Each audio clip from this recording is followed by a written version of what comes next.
ladies and gentlemen, the books is in. The books are in. Yep. They in.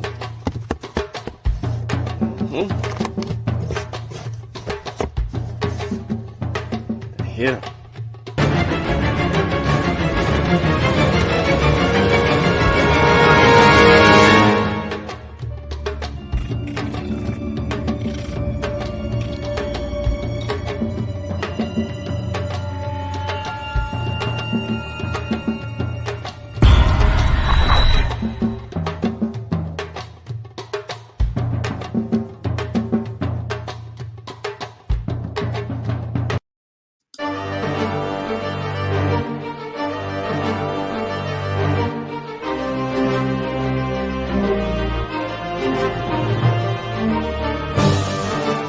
Log in to KofiPaisaTV.com and get Spears of the Mossy Volume 1 by Kofi Paisa Research Team, from Spears the Pen Volume 2 by Kofi Paisa Research Team, Spiritual Combat Volume 3 by Kofi Paisa Research Team, One Night Before Bed by Any Harek Sean Calfunny, Kalawa's Trip to the Motherland by Kofi Paisa, From Cocaine to Consciousness by Any Harek Sean Calfunny, As I Learned, We All Learn by Kofi Paisa.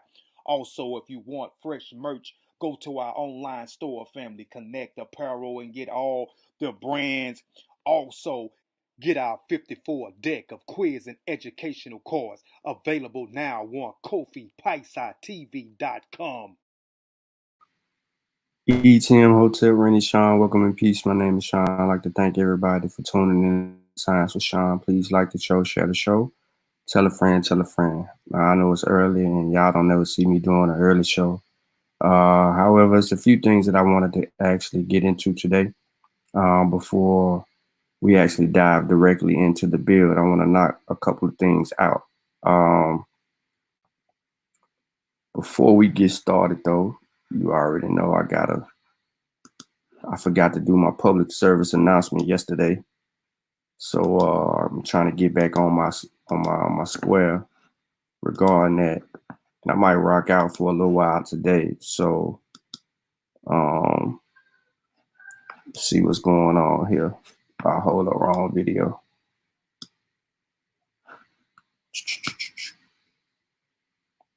Let me get you up, chill.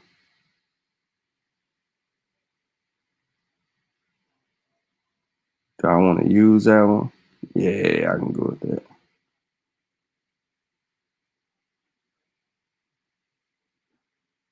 Let's go. Like another Tuskegee. Here's the situation. In Tuskegee. Oh, hold up. Yeah, that's somebody else's. But yeah, oops. Yeah, they keep on doing it. So I'm gonna pull the video up real quick while I do this. I wanted to I'm sharing the show. How everybody doing today, man? Everybody cool? Everybody got it going on? Yeah, I slept. I don't need much sleep, but yeah, I slept. Trust and believe I slept. The problem is I have a problem going back to sleep. That's my problem. So once I get up, I can't go back to sleep. And then if I do go back to sleep, I feel like I've been in a fight. And that's annoying.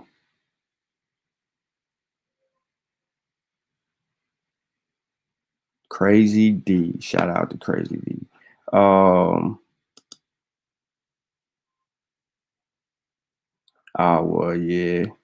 Well, I don't really be sleepy like that. Like I can go because I can take a nap and drive 20 hours if I want to. You know.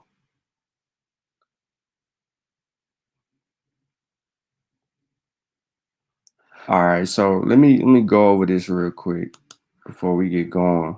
It ain't that many people in here this morning, probably because a lot of people still sleep, but not too many people get the notifications. But I want to go over this. This chill mom right here. Y'all can see my screen. Right here, this her, right? This is mom's, right? She's in the Cleveland Guardians, and she's, fighting vaccine hesitancy. Um, I think, well, I ain't got Instagram, so I really can't, don't make no sense for me even going on Instagram, but uh, she doing her thing, man. So shout out to his mom. She putting in work again, like he said, vaccine hesitancy. There's a lot going on about that, and I think that's a big deal. She frontlining the fight too.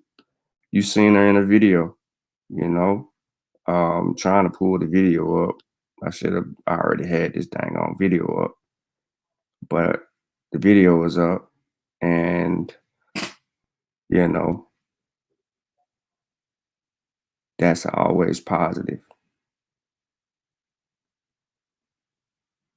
By the way, we are in we have a public health emergency out until October of this year. My birthday, October 20th.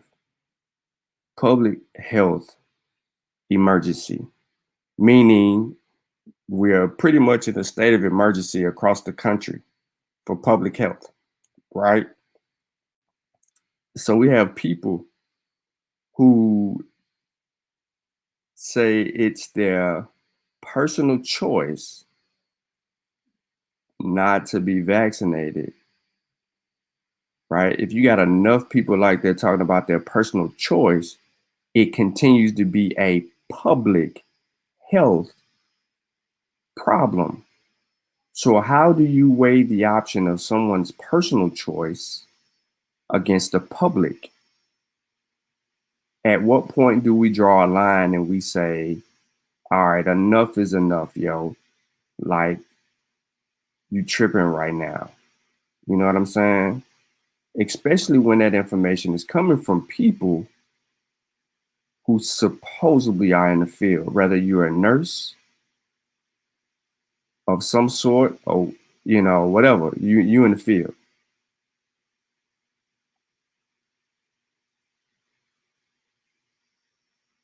Boy, this boy got a lot of stuff on his page. Let me see if I can pull it up. All right, so I think I'm getting to the video. Chill, you don't have to help me out with that. Now, I'm gonna come back to it because I'm gonna play them. No, I ain't. I'm right here on it. Bam. I'm gonna have to download it. Put it up on my thing.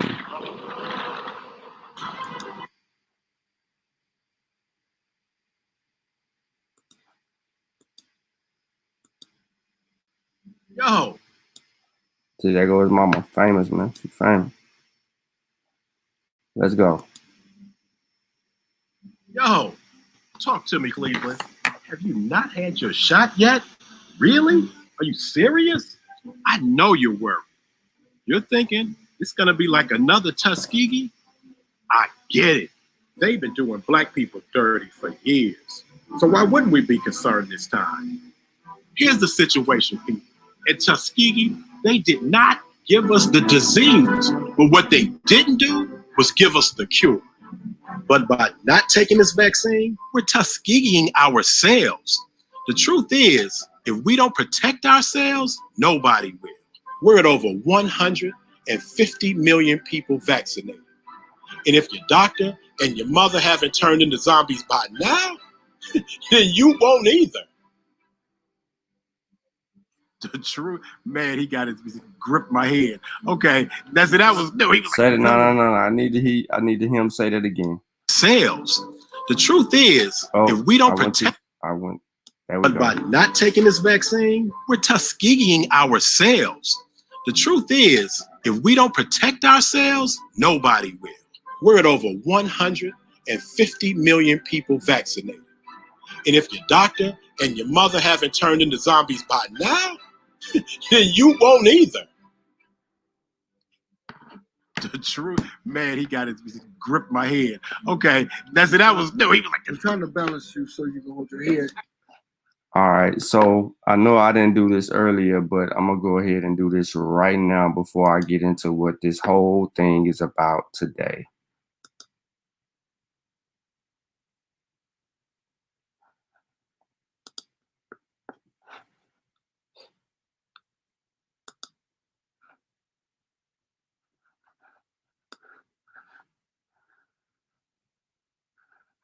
All right, and also I'm gonna put it on the screen. Copyright Act disclaimer. Copyright disclaimer under Section 107 of the Copyright Act of 1976. Allowance is made for fair use for purposes such as criticism, comment, news reporting, teaching, scholarship, education, and research. Fair use is a use permitted by a copyright statute that might otherwise be infringing. So anything I play today is covered under the Copyright Act. All right, so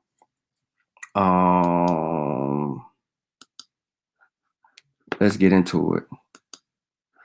So Peace Pure, Omar, Bonita Dave, all the onlookers, people catch the replay. I see Chavis in there. Pure, he on that West Coast. Let me do this real quick.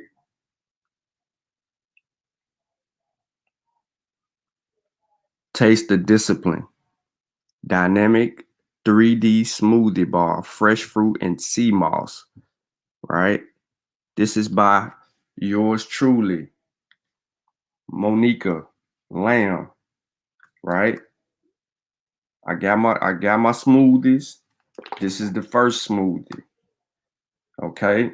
I'm gonna be drinking this and I'm gonna give you my review on Sister Mo's smoothie. It's right here. All right, we good. Let everybody who knows Sister Mo, let her know. You seen it here. You ain't even seen this on God. You heard about it. You heard nah, you know, he had Thunder drinking 101, so I can't really say that. Now the top a little crazy, but it's all good.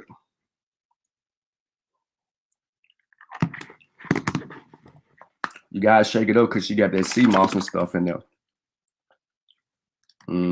She tell you to shake it before you drink it and keep it in the refrigerator. What up, Marlon? What's good with you? What's up, Rashad? What's good? What's good? What's good? What's good? We just heating up, man. Again, like the show, share the show, tell a friend, tell a friend. He said, I'll catch up on a replay. All right, so let me share my screen real quick. Appreciate that, West Africa. Some people took offense to it. Speaking of which, let's deal with that right now. Let's get that out of the way first, and then we'll get into the actual bill. All right, so let me let's go here. As you can see, Sanjay in my notifications. So y'all remember yesterday we talked about this video right here being on Infodici page. All right, pay close attention. 23 comments going on, so there's some words being exchanged here. All right, now we all know what Sanjay said initially, and this is what he stated. Right? When I got infected with SARS-CoV-2, he told you what he did. He loaded up with those things. Okay. Now, he didn't say after this, there was no disclaimer for anyone else. So it looks like he's co-signing this. So there's 35 comments. Let's deal with them. So y'all seen my comment, which is out of place. So we're not going to go here. Told him that don't work.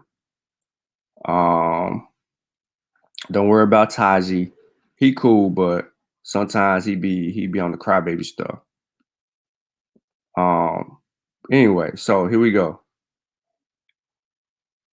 Go back. He's commenting right now. All right, so Taji asked a question. He said, did someone who wasn't with you to observe you during your time of infection with no medical background and who hasn't been in a single lab during this whole pandemic trying to tell you what worked for you based off of scientific research and examinations that didn't that they didn't do themselves. That's what Taji said, right? I told him the shit he kicking is too, though. And I told Sanjeti to be honest. This is personality worship at its best. You knew better. You would have known better. No virologists, epidemiologists, or immunologists agree with those as treatments. You have no scientific commands. That I'm really talking to Taji. Stay out of it. And then I said what I said right here. Scientific command. Stay out of it. I have data to back it up. And Sanjeti, you know I do. And then Sanjeti said something about character, right? He said something about character. So let's assess what Sanjeti is saying, because these comments are all over the place. So 19 minutes ago, he released something. An hour ago, he released something. So let's see. He said something to Ben, too. We're really not going to get into that. Here's his response to Taji. He says, it appears that way. The funny thing about it is that all I did was list some of the supplements I took while I was infected last year in March, right? Funny thing, because my cousin, who was a nurse also, Sanjeti, because you are a nurse, stated they got COVID too. Vanderbilt Hospital, by the way, right? She had to quarantine for 14 days. She didn't take none of the stuff that you said you listed, right? After talking to and having connections with doctors who sending people home to quarantine, they're not telling people to take none of this stuff. So I'm trying to figure it out. Now, watch the slander here. Well, I ain't gonna call it slander, but watch the bob and weave. He decides to jump in to pick a fight. First thing first, I didn't jump in, Sanjeti, to pick a fight. I never jumped in to pick a fight. I specifically stated what the data says. That's not picking a fight. All right. So he says he decides to jump in to pick a fight with me while being uninformed, and goes on to make statements that taking supplements, nutrition doesn't work. I never. All right. I never jumped in to pick a fight. To call me uninformed is ignorant, Sanjeti, because you know better. You promote scientific literacy and proper research methodology. At least that's what I thought. At least that's what I thought. Right? Having a command for the subject matter was important for us, right? So let's say that's okay. If we're going to use that logic, right? Then Asar isn't a linguist. He ain't no linguist. What is he doing linguistic work for? He wasting time.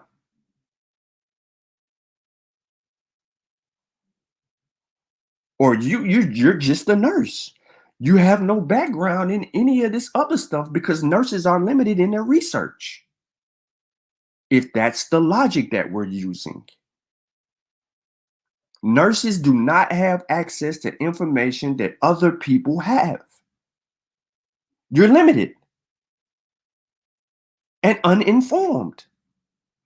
So let's continue. He decides to jump in to pick a fight with me while being uninformed, and goes on to make statements that taking supplements, nutrition doesn't work. What does it not work against, Sanjeti? Let's be specific here, because I was very specific.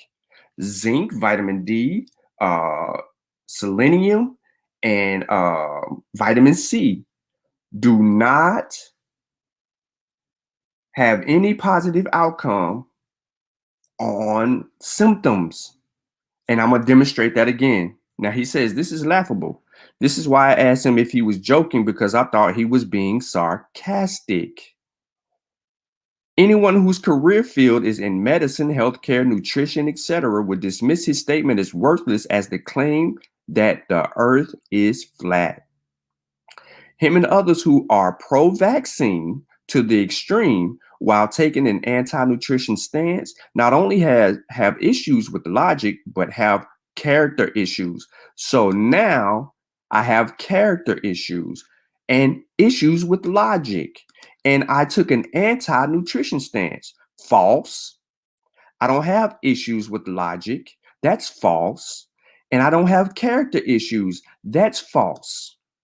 What's true is you have a problem with someone telling you what the science says regarding what you put in the comment thread. And since when can't someone not have a proper response to a comment? We are open for scrutiny. If I pulled out the book that you finally became a part of, the Shimsu Hebrew Research Team book, and I deal with the meaning of the place name Kemet, and I go to your chapter and I find issues in your chapter, you're subject for scrutiny.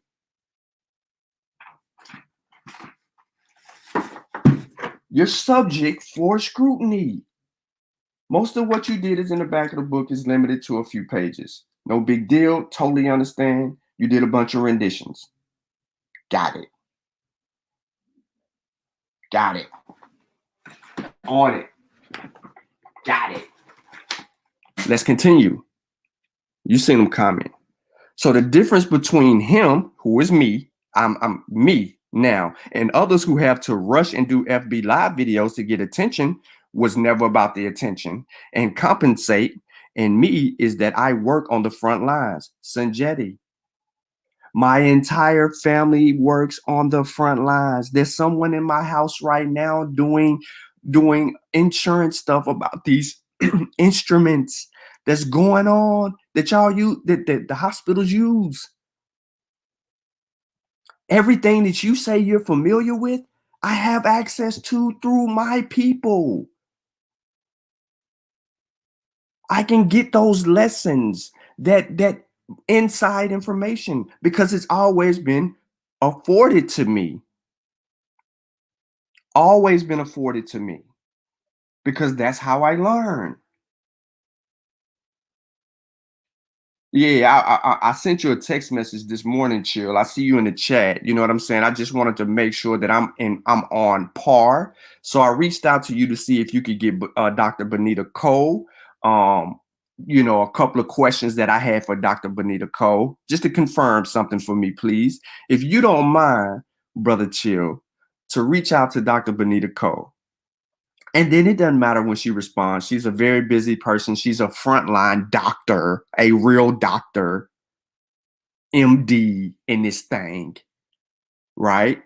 And let's see what she prescribes her patients who are asymptomatic, and she sends them home to quarantine. If she recommends them taking the following supplements: zinc, vitamin D3, vitamin C, selenium, and ivermectin. Okay. Now, the difference between him and others who rush, he said all of that. All right. So, okay, there. Now, in the hospital, in the laboratory, while he sits on the internet and speculates from the comfort of his home. You don't know what I do. You don't know what I do for a living. Right? And I am in my home. I'm off. I can be in my home. I can be wherever I want to be. It doesn't even matter. I ain't speculating here. Because you said that you took these things, treated your symptoms, and in 1.5 days, you got rid of something and it helped you end your battle with COVID. You said that. You made that claim. I didn't. I saw the claim and I immediately said, well, that's not what the science says. I didn't say this is what Sean says. I said that is what the science doesn't agree with what you just said, bro. The trials don't even agree with what you just said. They did randomized tests, controlled, and it didn't have anything to do with what you said. So here we go. Now, the reason that all standard hospitals and medical centers in this country have a department called the Food and Nutrition and Employed Dietitians is because science that he claims to uphold recognizes that nutrition, macronutrients, and micronutrients play fundamental roles in physiological functions of the body, including the immune system. It is funny how he did what he did. He asked us if I claimed as I said vaccines don't work. I didn't make that claim. Never said you did at all. Let's continue. I'm shaking my head because unless he is a first responder or healthcare medical professional, I took a vaccine well before him. So his entire attitude is immature. Now my attitude is immature. See, this is the issue here. You said someone has character issues, but I never disrespected you. I didn't call you out of your name. I didn't belittle you. I said simply what the data says. There was no disrespecting going on, my brother. I even kept it peaceful. I didn't disrespect at all. I didn't come out and attack you just being a nurse. I ain't come out and attack other parts of all these. I didn't throw no slanderous shots at you. I ain't try to fade you to the left or act like the information wasn't accurate. I never said nothing about nutrition. So you jumped out the window and assumed that I wasn't referring to that I'm anti-nutritious. How could it be? I'm drinking a sea moss smoothie from Sister Mo. I don't eat red meat. I don't eat meat at all. I drink a gallon of water every day. I exercise every day. So I value the understanding of nutrition. So to sit here and say that I have no command or understanding from nutrition, I've been doing this for like 6 years. It is one of the reasons why I lost 40 pounds like over 6 months. It just started coming off because I changed my nutrition. I changed my diet. I started understanding these things. And then I said, the hell with Dr. Sabi stuff because that wasn't healthy for me. So I have a command. So to sit here and to insinuate that I'm anti-nutrition was very disingenuous. I'm dealing with the science. We're talking about COVID. You are taking the conversation elsewhere in this comment that you're responding to the brother. So it says, I feel pity for someone who acts like he is. Because I worked in this pandemic from the beginning and have experience that he will never have unless he is in the field. So now, because you worked in the pandemic, like everybody else didn't have to work in the pandemic or in the field, that you somehow have experiences that other people don't have. So what if I am relaying the information from the people in the field, the experts? I am sending our people to the experts. He made a post as if he was informing me of something when he should have been humble and sought advice. No. I don't appeal to authority.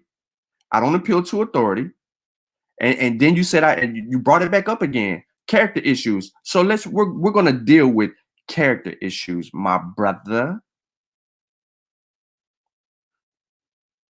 So let's go to my comment. Let's find it because he said it steady saying my name, right? I ain't saying nothing to him. I didn't stop commenting. I ain't said nothing. So anytime you see him say my name on here, it goes from there. All right. So I told him he got character issues. There's another comment. Where my other comment at? And then I sit here and said it right here an hour ago. I said, you promote scientific literacy and talk about methodology. Nobody picked a battle. It was straight disingenuous. The science says none of these things you mentioned prevent the spread of disease, subside infection, and treat your symptoms. Studies were done and concluded that.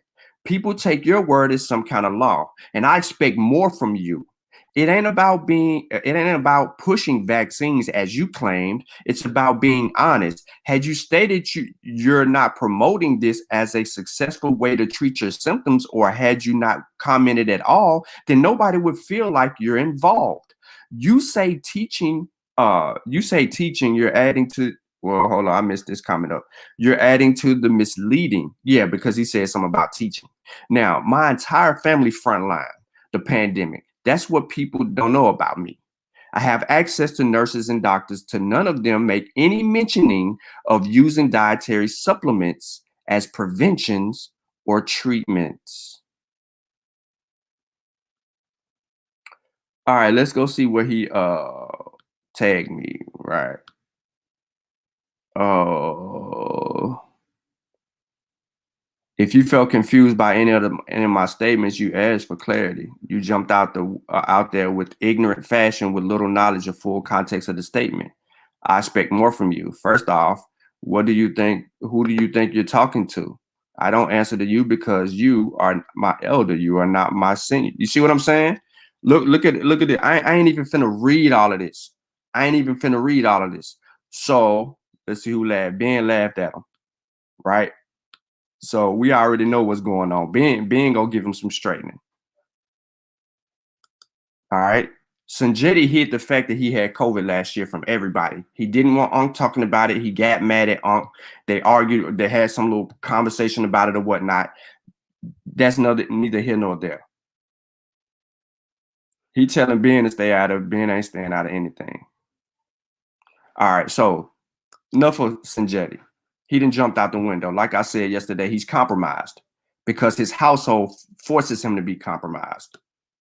So he's talking about the live. There's the live.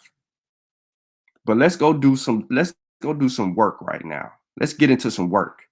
So on August 11th at 11:02 p.m., I posted this. Herbs, vitamins, and other supplements do not prevent the spread of disease. Most refer to the use of the above to treat symptoms from SARS-CoV-2. However, controlled studies have determined that zinc, vitamin D, and vitamin C do not affect SARS-CoV-2 symptoms. Anyone suggesting this as a successful treatment is misleading, misinforming, and should not be recommending the above as an alternative. Notice I didn't mention ivermectin at the top because that is what the doctor in the video did, okay? Through this whole pandemic, I've been studying misinformation, right? And been dealing with it. So let's move forward. Now, in the study, in the source right here, it continues to say, the study ended early because it met the futility criteria as assessed by Cleveland's Clinic Operational and Safety Monitoring Board.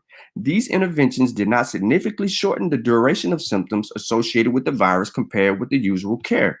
The researchers concluded. All right. Now, in the post, I substantiate the position that's taken. Zinc COVID-19 treatment guidelines. Vitamin D deficiency is associated with COVID-19 positivity. Vitamin C treatment. Supplements of treatment of the mild. Chloroquine or hydroxychloroquine, COVID-19 treatment guidelines. This has to deal with elderberry. So I'll put the elderberry stuff in there. Dietary supplements and COVID-19. Nice. This is nice work right here. Okay. Now let's see if I put any other comments. I think I do. Yes. Do vitamin D, zinc, and other supplements help prevent COVID? The researchers found that the people receiving the supplements, whether individually or combined, had no improvement in symptoms or a faster recovery when compared with otherwise similar patients receiving neither supplement. Now remember, they did the double blind. They did a placebo, a controlled. Double blind placebo, only supplement. They did these trials. Ladies and gentlemen, they did these trials. The conclusion was simple. It showed no significance. Okay, here's another one. Currently, data are insufficient to support recommendations for or against the use of a vitamin, any vitamin, mineral, herb, or botanical, fatty acid, or other dietary supplements to prevent or treat COVID-19. And by law, dietary supplements that are allowed to be marketed as treatment, prevention, or cure for any disease, they can't be. They can be. Supplements are not. So only drugs can. Nevertheless, the sales of dietary supplement marketed for immune health increased after the emergency of COVID-19 because of many hope that these products might provide some protection from SARS-CoV-2 infection, and for those who develop COVID-19, help reduce the symptoms. Okay, so let's deal with Sanjetti real quick. And I ain't gonna entertain him anymore. At this point, the line in the sand is drawn. You want to talk about character, bro. You sitting here talking about you had the privilege of being the first to be vaccinated, yet you were infected with COVID-19 when you had the privilege of being vaccinated. Then you're arguing you're having a discussion going back and forth with Ben right now, talking about uh, you know, we're vaxxed out. Like, that's not furthest from the truth. If you're in the field, if you're frontlining, you're bearing witness to things, you know that a vaccine prevents all of these things, right? But you come out the side of your face and say what you said. And all I did was say the science doesn't agree with you, then I'm going to stand with science. I don't have to appeal to your authority because you're no authority. And I didn't say you had to answer to me. I said I expected more from you because of the standard of the Amin Ra squad. This isn't about what you're trying to make it. I'm talking about the standard of the Amin Ra squad.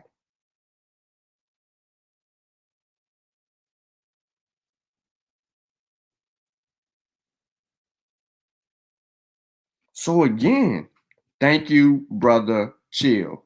And she texts back no.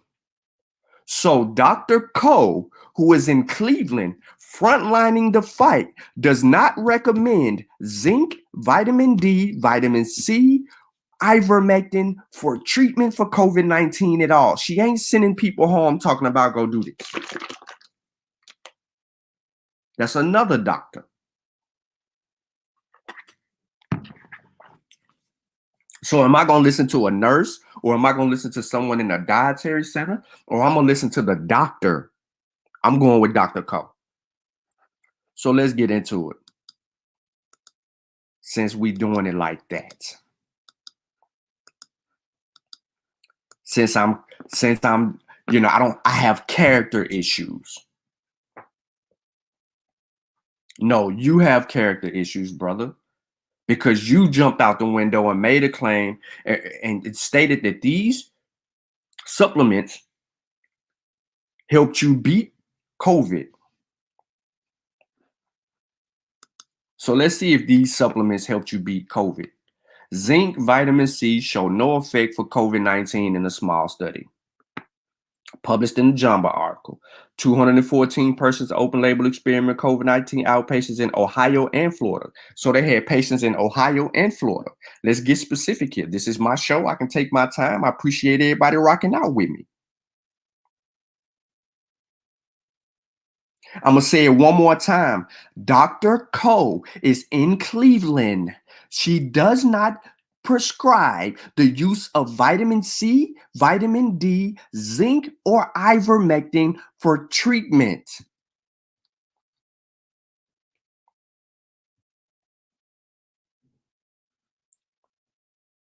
Now, it says, over the years, scientific studies have not conclusively shown that either supplement can help overcome illness such as the common cold. I'm going to say that slowly. Over the years, scientific studies have not conclusively shown that either supplement can help overcome illness such as a common cold. Since the beginning of the pandemic, however, both supplements have seen an increase in marketing owing to people's belief that they can give them immune system a boost. The New York Times reported that zinc sales was up 134 million. USA Today found that vitamin C sales was up 209 million in the first half of 2020. That's up 76% compared to 2019. To see how zinc and ascorbic acid could affect COVID-19, the researchers randomly assigned 10 days of zinc, ascorbic acid, both or standard of care to 58, 58, 48, and 50 people respectively. Outpatients knew which treatments they were receiving. The study ended early because it met the futility criteria as assessed by Cleveland's Clinic's Operational and Safety Monitors Board. The interventions did not significantly shorten the duration of symptoms associated with the virus compared with the usual care. No significant effect of reducing symptoms. The primary outcome was to see if the supplements decreased the time it took for 50% symptom reduction. The average time it took for those receiving zinc was 5.9 standard deviation, 4.9 days. Those receiving Vitamin C, or as we know it, absorbic acid in technical terms, reported an average of 5.5, 3.7 days. And those who received both, an average of 5.5, 3.4. Now you see, there's no change. Symptoms were not halved until 6.7 or 4.4 days in the group that received only standard care. But the researchers found no statistical significance in any of these differences. The outpatients measured their symptoms on a 4-point severity scale, the values of which then added for the total symptom grade. Participants enrolled before July 16, 2020 only rated fevers, chills, shortness of breath, cough, and fatigue. But because of the update to the CDC and prevention guidelines, those enrolled after the 16th rated 12 symptoms that also included headache, loss of taste, runny nose, loss of taste and smell, runny nose, congestion. Those who were asymptomatic at the start of the enrollment were classified as missing when calculated the time before 50% symptom reduction. There was no other significant benefits.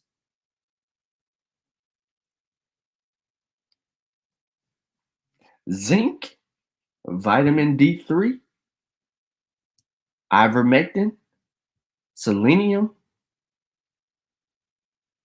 What I'm missing? Vitamin C. Dr. Cole is not prescribing them. The local doctors in Nashville, Tennessee are not prescribing them. My cousin is at Vanderbilt right now, one of the most prestigious hospitals in the country, saying she ain't never heard no doctor prescribing none of them. I can call my other cousins and get the same thing because they at different hospitals. Centennial, what we know as Baptist, now it's called St. Thomas. They real big on cardiology over there, but you know they handling business over there too. I can go around Nashville. I got people in all the hospitals, frontlining it. My uncle in Williamson County working right now.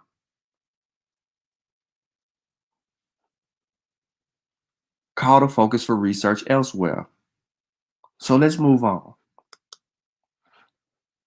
February 12th, 2021. I showed y'all this in the presentation yesterday. This is talking about zinc and absorbic acid, so I'm not really going to give you too much of that one. As you can see, this is the actual study that was mentioned in the previous article, and it showed you that 2 supplements did not significantly decrease the duration of symptoms compared with the standard care. There's your case study. We seen this yesterday. Vitamin D3 to treat COVID-19 because the brother says, just get you some D3. And this is the actual article, and it goes into the study and deal with the case number.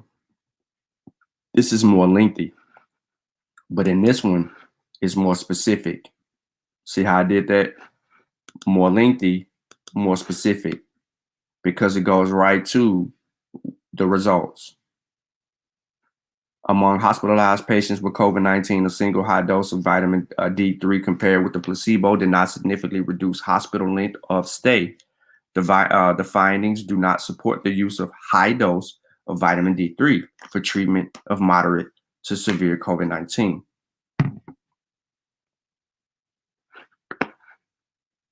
The brother said zinc, vitamin D3, vitamin C, selenium.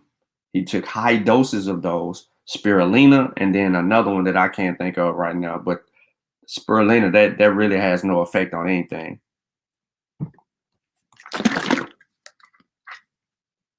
No, Sanjetti is from Philadelphia.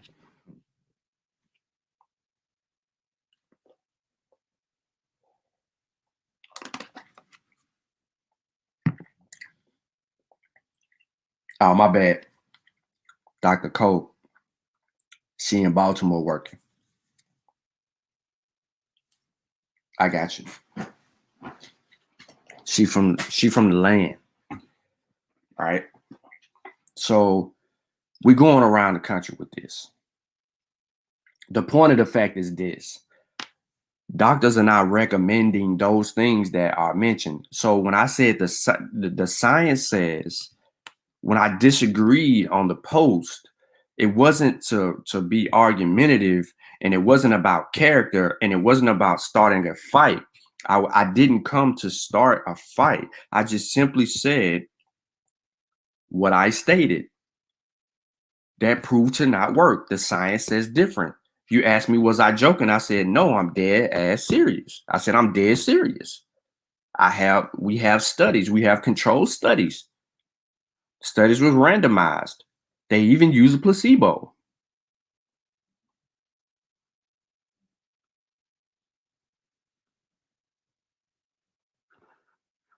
They tested these things. They did all of this stuff. How do they come? They come to the conclusions that they come to because they're doing what they need to do to answer these questions at a time where everybody is buying up all this stuff.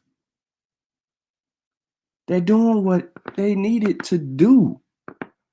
But I'm sitting here with someone that I respect, right? Because I really don't go and say anything to him or anything like that.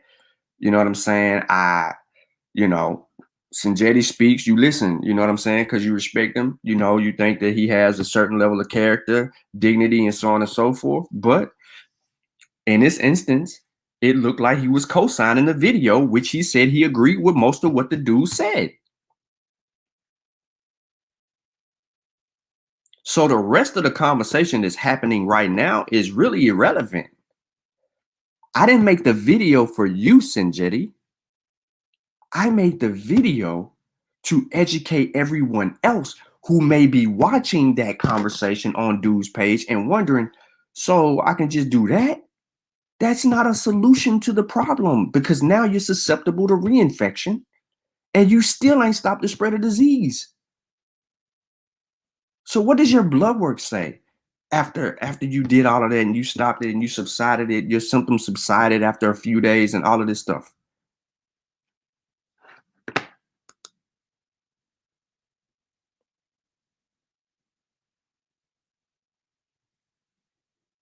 What's the real deal here? So that's why I'm at with that. That's why I'm at with that. You tripping, bro. You tripping. So let's go back to an article we dealt with yesterday dealing with old boy, right? Addressing Dr. Daniel Stock's claims. This is the epidemiologist. Y'all can get these news articles free from Kaylin Jetalina. She's your local epidemiologist. She'll send you an email every day. She gets information and she'll, deal with it. And it's always sourced.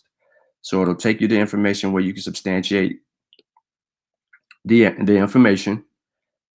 Since I'm not in a hospital and I'm in the comfort of my home and I'm not frontlining the fight against COVID, which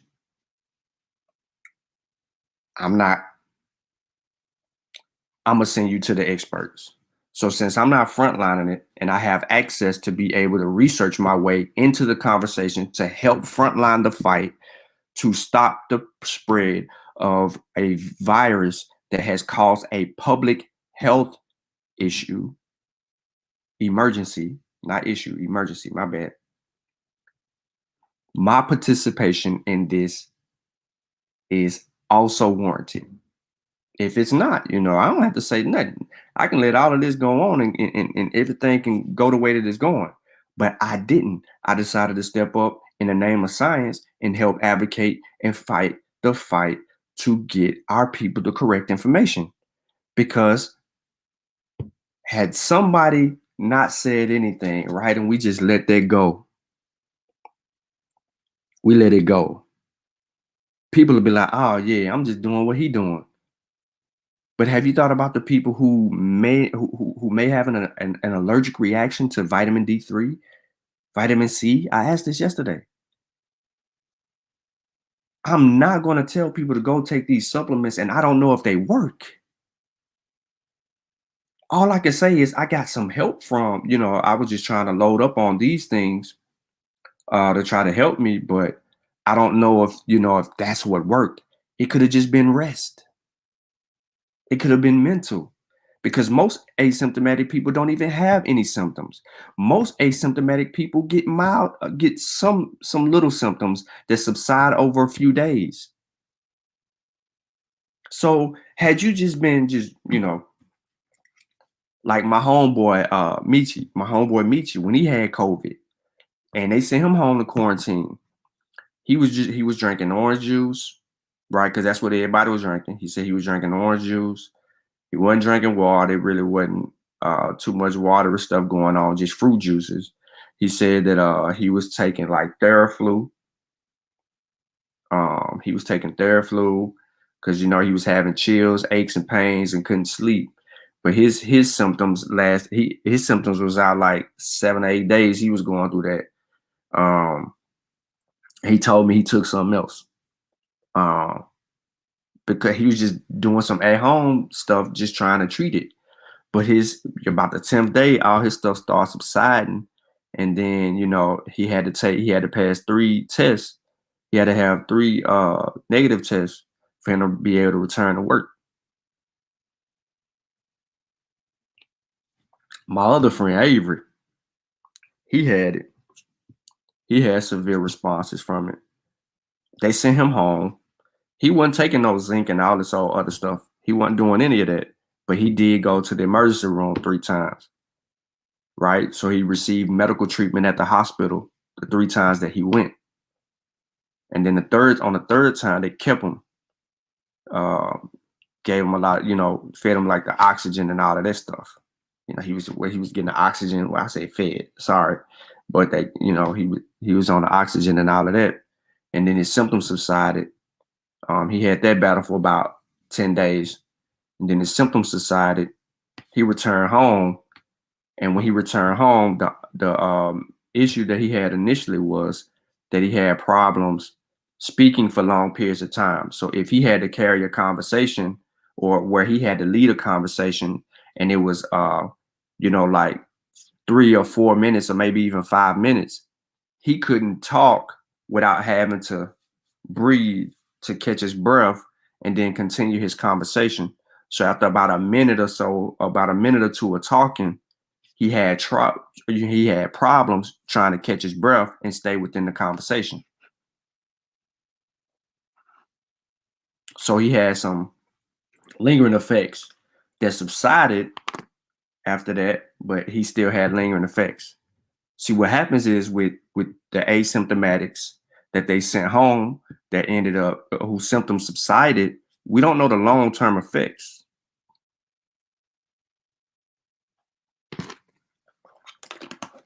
So when you're promoting supplements, minerals, and things of that nature as treatments, there's issues with that.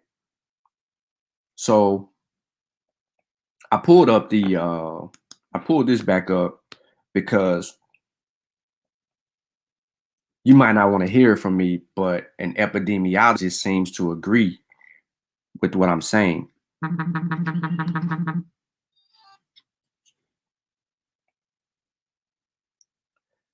Yeah, Chris is sad. He said just died from trying to take some of these same concoctions, and herbalist was treating him.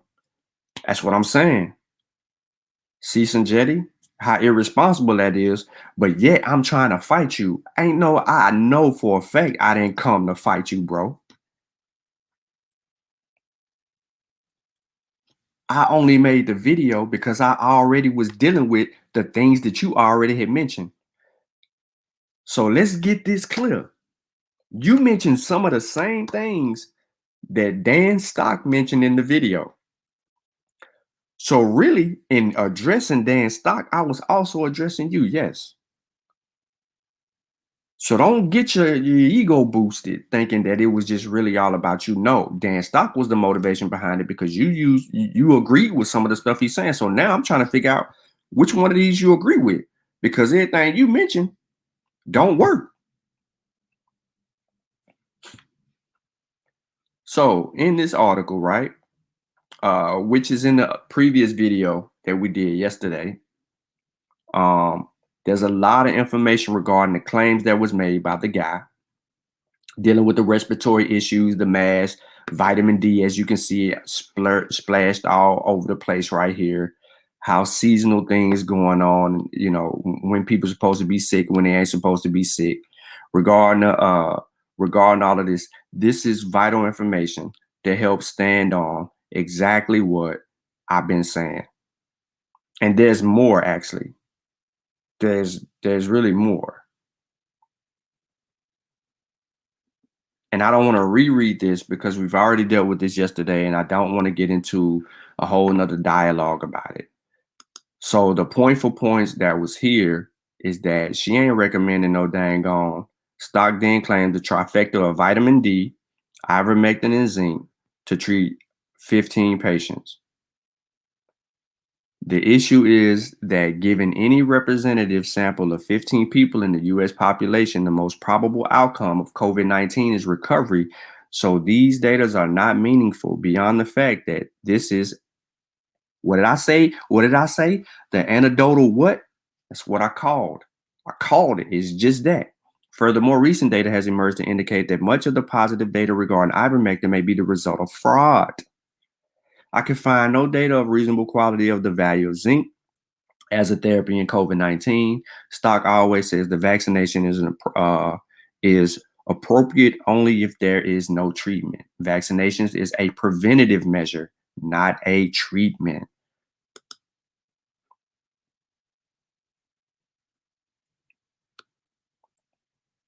So what are we saying here? What do you agree with in the video? What are some things that he got wrong? You didn't mention those things. You just blatantly said this, that, and the third. So let me get off Sanjetti.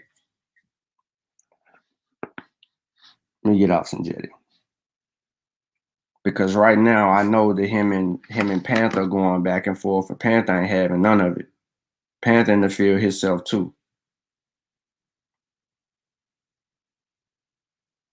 And that's what people don't understand, is that they think that because they work at the hospital or they might be administering vaccines to some people, that I ain't supposed to know nothing and you ain't supposed to know nothing because they supposed to know everything. Nah, we ain't gonna appeal to authority. We ain't gonna do that.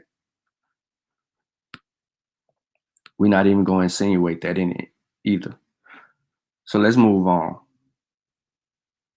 All right, so the reason that we're here today, and that, my brother, is a character issue that you have. You talk about somebody got a character issue. All right, so this dude right here got us here today. Remember I said I was going to bring this up? We're going to get into it. Good afternoon. I'm Dr. Peter McCullough, and I'm an internist and cardiologist and professor of medicine at Texas A&M University School of Medicine. I want y'all to listen to him very closely. His name is Peter McCullough. He's testifying to the Texas Senate. Okay? He tells you who he works for and all of those things. And then we're going to deal with some of the information that he actually talks about in his video. So please be mindful of that. I'm Dr. Peter McCullough, and I'm an internist and cardiologist and professor of medicine at Texas A&M University School of Medicine. I'm on the Baylor Dallas campus, and I've been integrally involved in the response to COVID-19. The opinions I'll express are those of my own and not necessarily those of my institution. I can tell you that in my field, I'm an academic doctor. I see patients, but I'm very involved in research. I'm an editor of 2 major journals. In my field, I'm the most published person in my field, which deals with the heart and the kidneys in the world in history. And when COVID-19 hit, I saw it as our medical Super Bowl. And there were going to be doctors like Dr. Urso coming out of wherever they worked to face the virus. And there were doctors in the hospital that just had to receive the virus. And then there were those who headed for the sidelines. And then there were those that were detractors against the pandemic. And so as I started to survey the literature, I had patients with heart and lung disease who needed urgent treatment. And I refused to let an illness, which lasted for 2 weeks at home, Before they got sick enough to be hospitalized, I refused to let a patient languish at home with no treatment and then be hospitalized when it was too late. It was obvious. That was obvious in April that was the case. So I used the best tools or drugs available at the time. And these are appropriately prescribed off-label. Remember, a label is an advertising label. A label isn't a scientific document. Sure, there is an appropriately prescribed off-label use of conventional medicine to treat an illness. And in May, I put together a team of doctors because the group that was facing the pandemic to the greatest degree was in Milan, Italy. So most of them were in the Coracle Italian Research Network. We summarized all we knew about the available drugs.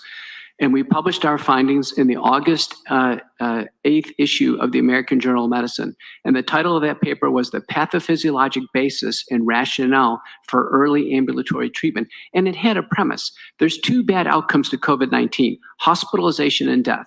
The second premise, if we don't do something before the hospitalization, we can never stop it. We can never stop it. And I have to tell you, and I was the lead author in that paper, but we had dozens of authors from Italy, India, UCLA, Emory. We had the best institutions in the United States.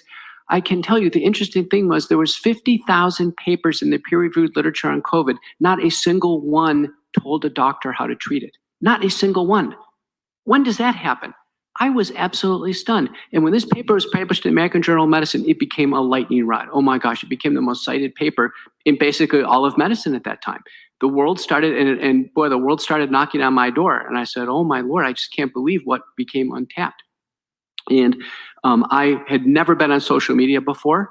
And my daughter, who was home from law school, was talking to her about it. She said, well, why don't you make a YouTube video? So I made a YouTube video with 4 slides from the paper.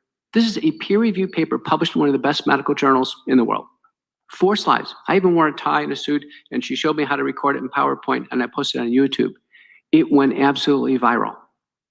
And within about a week, YouTube said, you violated the terms of the community. And that's when Senator Johnson's office got involved in Washington and said, oh my gosh, this is important scientific information to help patients in the middle of this crisis, and social media is striking it down. Based on what authority?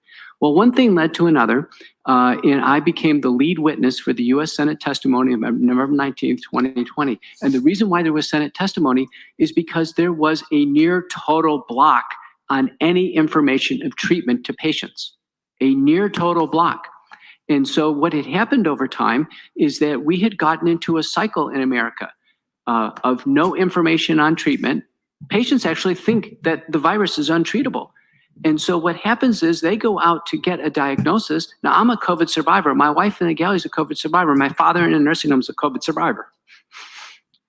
You get handed a diagnostic test. It says, here, you're COVID positive. Go home. Is there any treatment? No. Is there any resources I can call? No. Any referral lines, hotlines? No. Any research hotlines? No. That's the standard of care in the United States. And if we go to any one of our testing centers today in Texas, I bet that's the standard of care. I bet that's the standard of care. No wonder we have had 45,000 deaths in Texas. The average person in Texas thinks there's no treatment. They honestly think there's no treatment. They don't even know about these EUA antibodies. You heard from a 90-year-old gentleman who got bamlanivimab. Terrific. Where's the focus? There's such a focus on the vaccine. Where's the focus on people sick right now? This committee ought to know where all these monoclonal antibodies are. They ought to know where all the treatment protocols are. They ought to have a list of the treatment centers in Texas that actually treat patients with COVID-19. Listen, I want him to get through all his stuff. I don't want to stop it. None of that. I want y'all to listen to this. Please give yourselves another 14 minutes to listen to this. And we will get into all of this, right? We will get into all of this. So I led the initiative. The second paper was published in a dedicated issue of Reviews in Cardiovascular Medicine. Now I had 57 authors, including Dr. Urso, Dr. Emmanuel, lead doctors in Houston, San Antonio, all over. And it was another worldwide paper. And now we have it updated, integrated. So yes, we use drugs to affect viral replication. The antibodies are terrific. We can use intracellular anti-infectives in that box. We use corticosteroids and inflammatory drugs. The best anti-inflammatory drug is colchicine. You've probably never heard about it. In the largest, highest quality randomized trial, over 4,000 patients, double-blind randomized placebo-controlled trial, there's a 50% reduction in mortality. No word of it. None. Complete block to anybody, colchicine. How can that be? How can that be? And then the most deadly part of the viral infection is thrombosis. So I have always treated my patients with something to treat the virus, something to treat the inflammation, and something to treat thrombosis, just as Dr. Urso had. And I have very, very sick patients, and I've lost 2. But I have to tell you, what has gone on has been beyond belief. How many of you have turned on a local news station or a national cable news station and ever gotten an update on treatment at home? How many of you have ever gotten a single word about what to do when you get handed the diagnosis of COVID-19? No wonder. That is a complete and total failure at every level. Okay, let's take the White House. How come we didn't have a panel of doctors assigned to put all their efforts and stop these hospitalizations? Why don't we have doctors who actually treated patients get together in a group and every week give us an update? Why didn't we have that? Why didn't we have that at the state level? 0.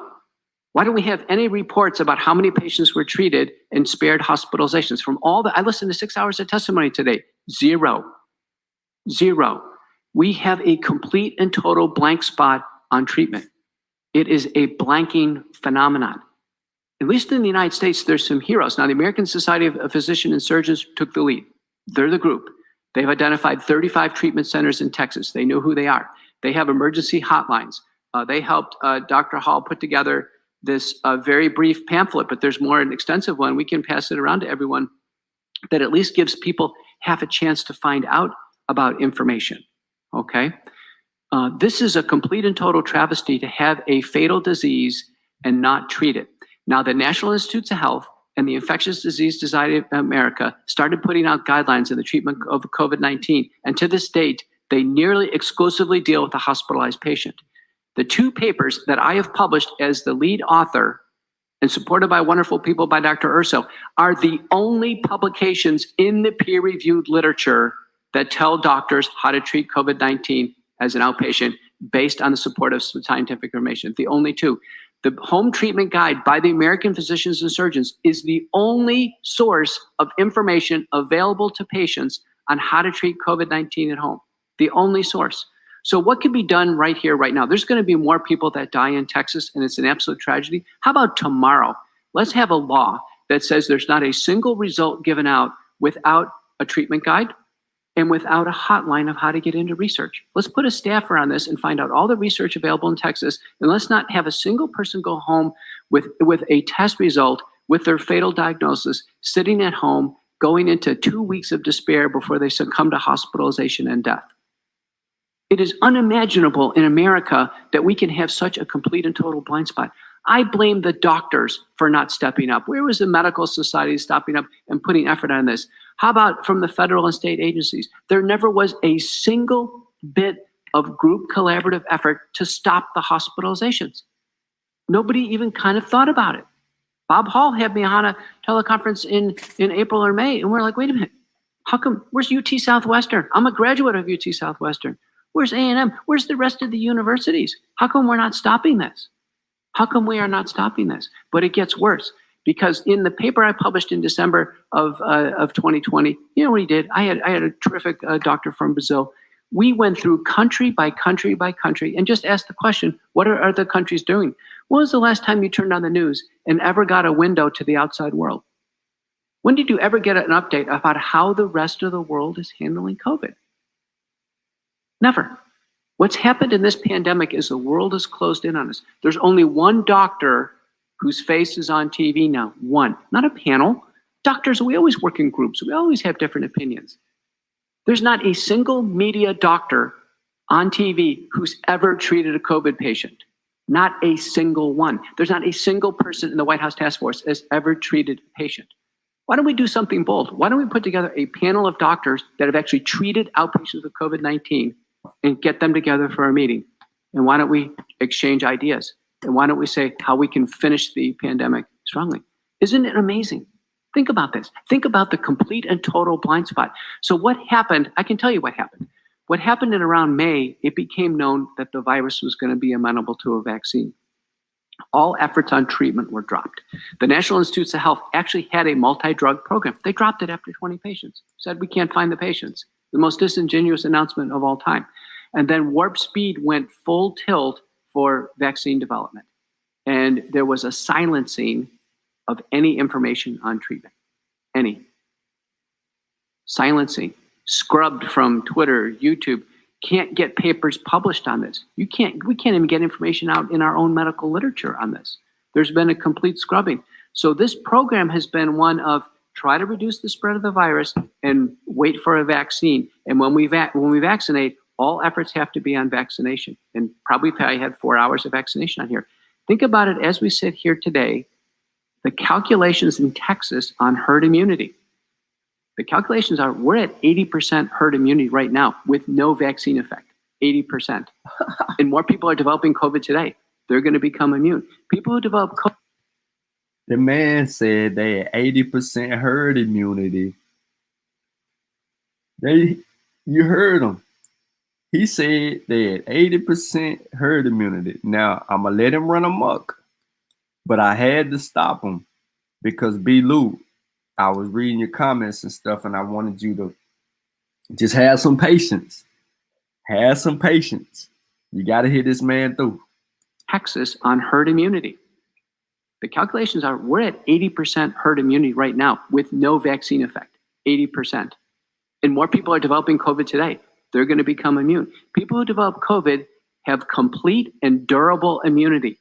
And a very important principle, complete and durable. You can't beat natural immunity. You can't vaccinate on top of it and make it better. There's no scientific, clinical, or safety rationale for ever vaccinating a COVID recovered patient. There's no rationale for ever testing a COVID recovered patient. My wife and I are COVID recovered. Why do we go through the testing outside? There's absolutely no rationale. I'd encourage this committee to actually look at what's being done and ask, is there any rationale? Is there any rationale for anything? Listen, there's plenty of COVID recovered patients. Let them forego the vaccine and let people who are clamoring for it get it.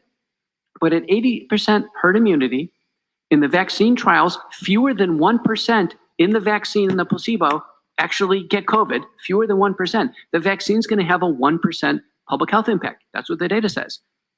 It's not going to save us. We're already 80% herd immune.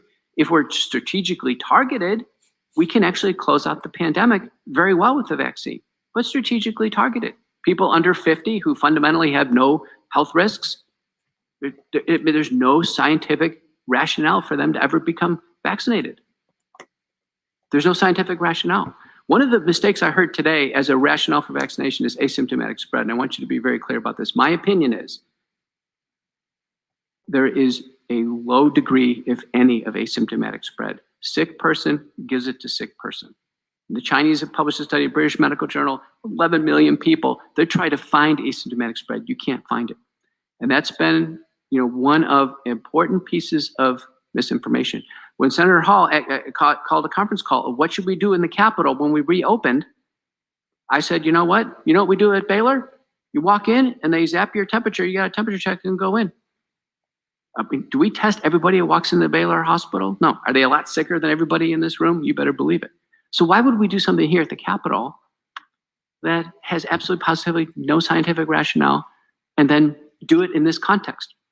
So my testimony as I sit here today is COVID-19 has always been a treatable illness. A very large study from McKinney, Texas, another one from New York City, show that when doctors treat patients early who are over age 50 with medical problems with a sequenced multi-drug approach with the available drugs, 4 to 6 drugs that are available to them, now the monoclonal antibodies are better, there's an 85% reduction in hospitalizations and death. 85%. 85%. I want you to remember that number, 85%. We have over 500,000 deaths in the United States. The preventable fraction could have been as high as 85% if our pandemic response would have been laser focused on the problem, the sick patient right in front of us. We were focused over here and focused over there and focused on masks and what have you. Laser focused, sick patient, treat them. We lost focus on the most fundamental thing. Dr. That's my testimony. Yeah, thank you. I can tell how passionate you are.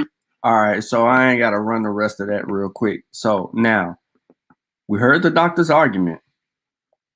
Let's get into the doctor's background.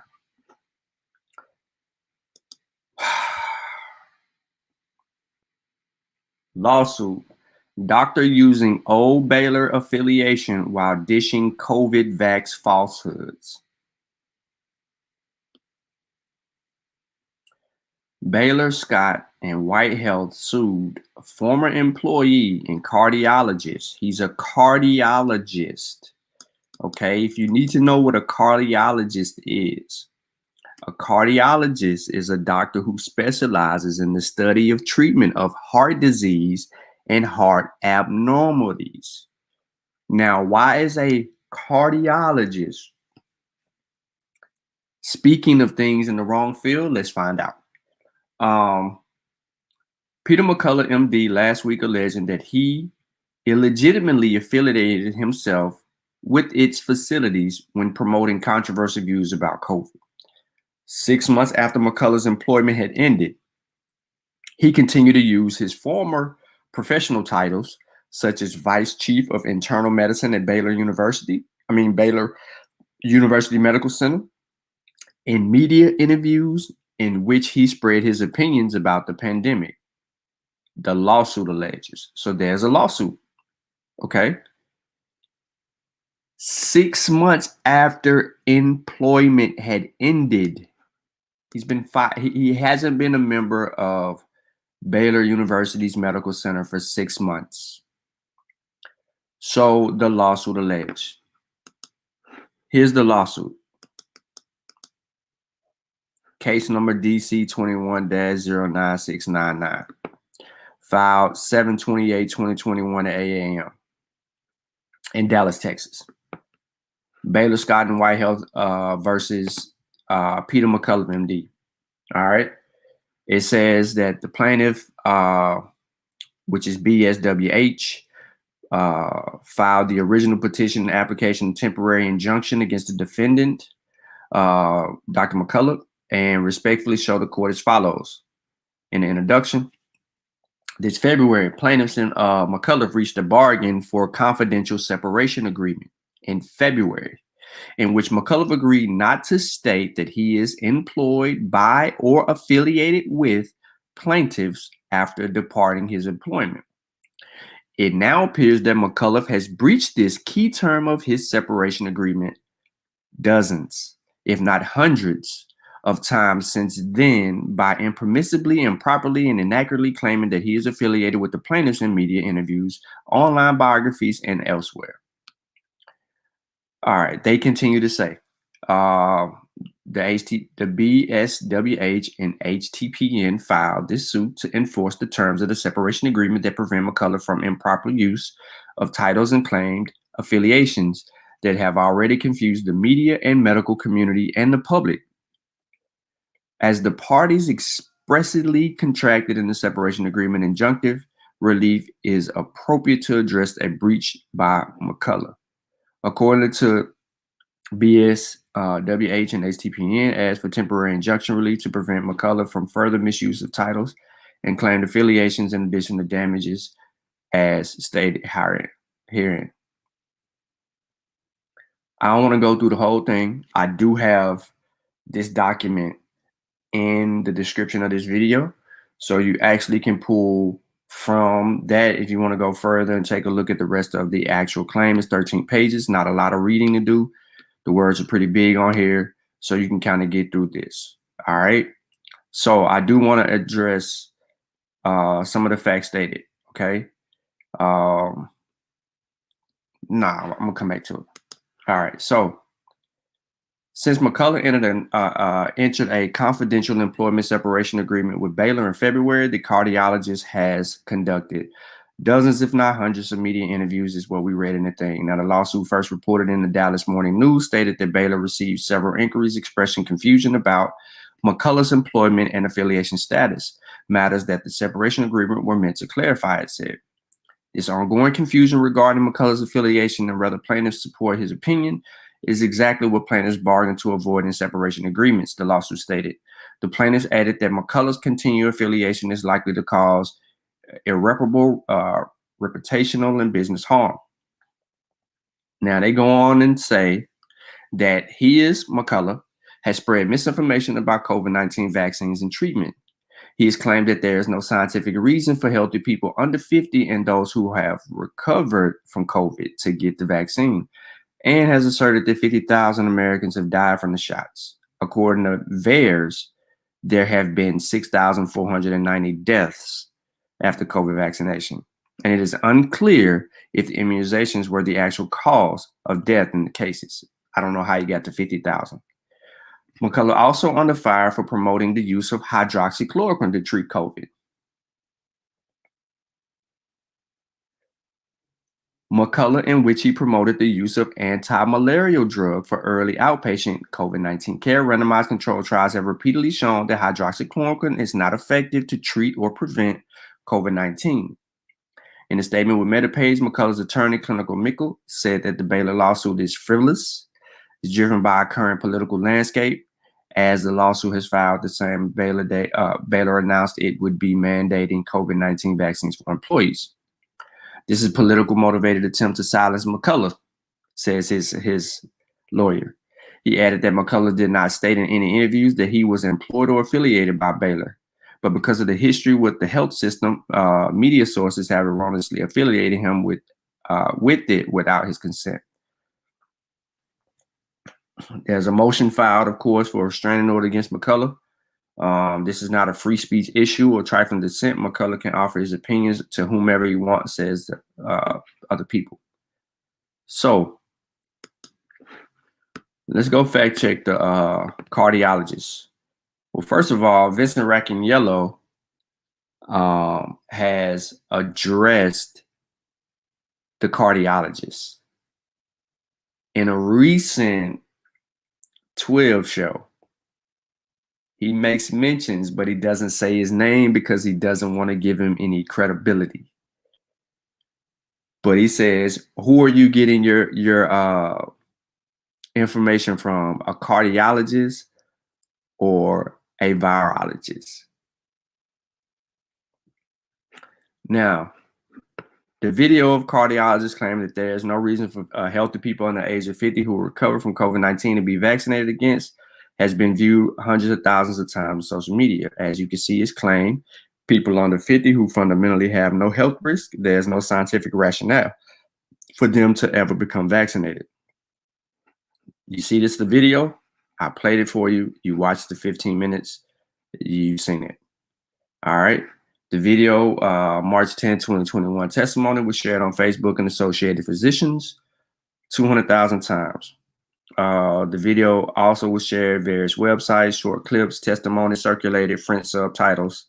The CDC and the Health Canada and the World Health all recommend vaccinations against COVID.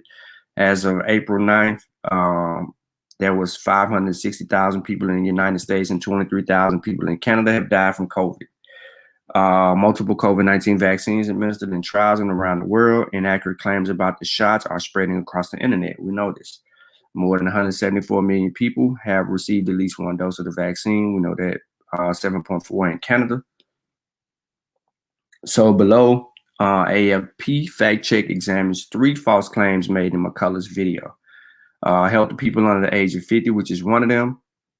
The CDC says on the website, the risk of severe disease from novel coronavirus increase with age.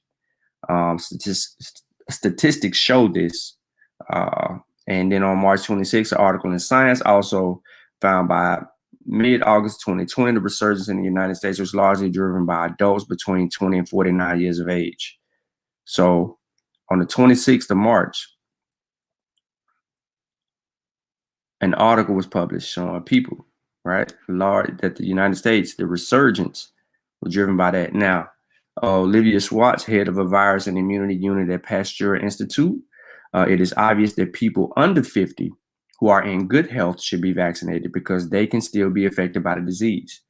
Bruno Lehner, professor of virology, said that the aim of the mass vaccination campaign is to reduce the transmission of the virus. This would not be effective if only people over the age of 50 years old receive the vaccine. That is less than half the population. And under these conditions, we will never slow down the circulation of the virus. Now, both Swartz and Lehner said that while COVID-19 vaccines currently authorized cannot generate that a person will not catch the disease, they have been shown to lessen symptoms and prevent death. Actually, that's inaccurate because the vaccines do prevent disease and death and hospitalizations, but infections, no. You're likely to see infections. Lena also explained that if a vaccinated person does contract COVID-19, the amount of virus present compared to unvaccinated persons is 16 times less, reducing the likelihood of transmission. AFP Fact Check has debunked other claims that has been made by this guy, or should be halted as medical professions from Texas, Canada, and Belgium. Now, people who have recovered from COVID-19 do not need a vaccine is false, right? We ain't even got to get into the science of this. We can simply say, based on conversations that we had with Ujawu, based on the science that we had from a Kentucky study that has recently been published, that naturally infected people can catch COVID again. Their chances of a reinfection have increased, have doubled, actually. So we can say that naturally infected people, chances of reinfection has doubled. And we know that based on the science. If it's your first time watching the video, if you go watch previous episodes, maybe 2 back, we deal with a study, a Kentucky study that actually talks about that. And I think I may have, let me see. Yeah, debate is over. COVID vax, double protection for previously infected. So yeah, so right here, as you can see, 2.34, that's that number that we're talking about. A case control study in Kentucky found more than 2 times higher risk of COVID cases among unvaccinated adults with prior infection compared to their fully vaccinated counterparts. All right. So we know specifically, and you can subscribe to this as well. You see my name right there in the corner. I'm part of that. So they send me these updates every day. But long story short, this study proved in the use case that unvaccinated people are highly more likely to catch their reinfection.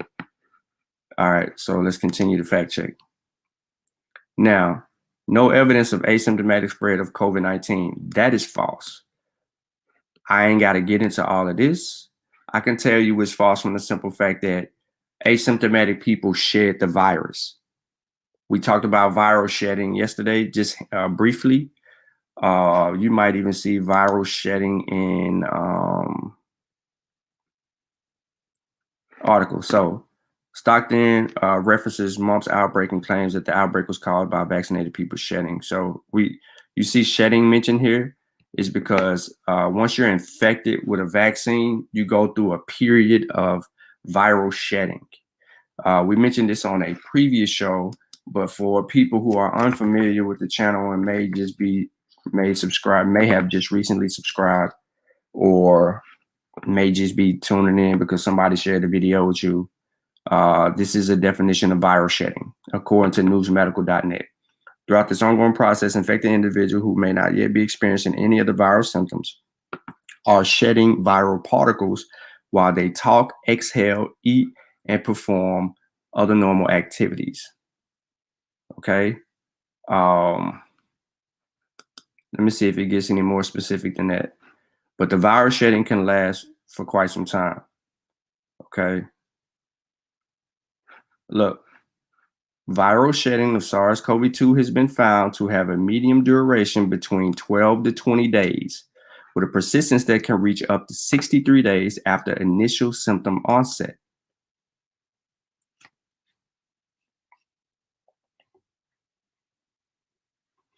So he would be false in that. Now, they have other claims on other websites that go in and break down Peter McCullough's claims, but I didn't want to exhaust this conversation with that.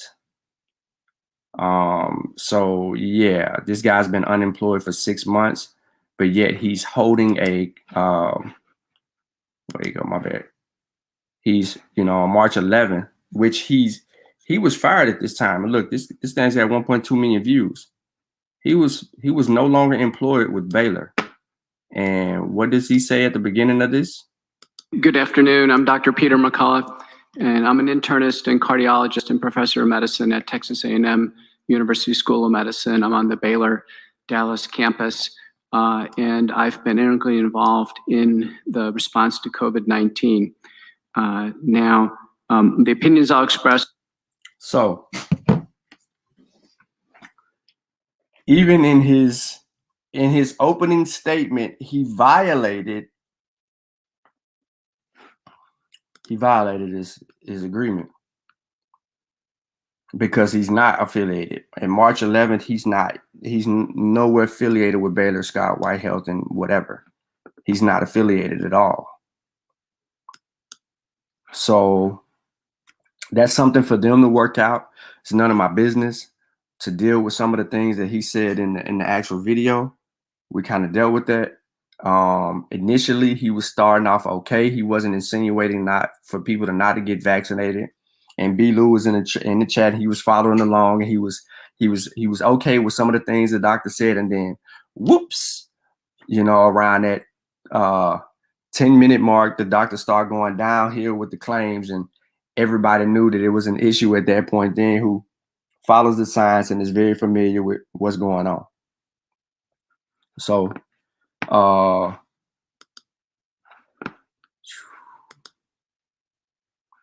let's see what they got new. I can do this live.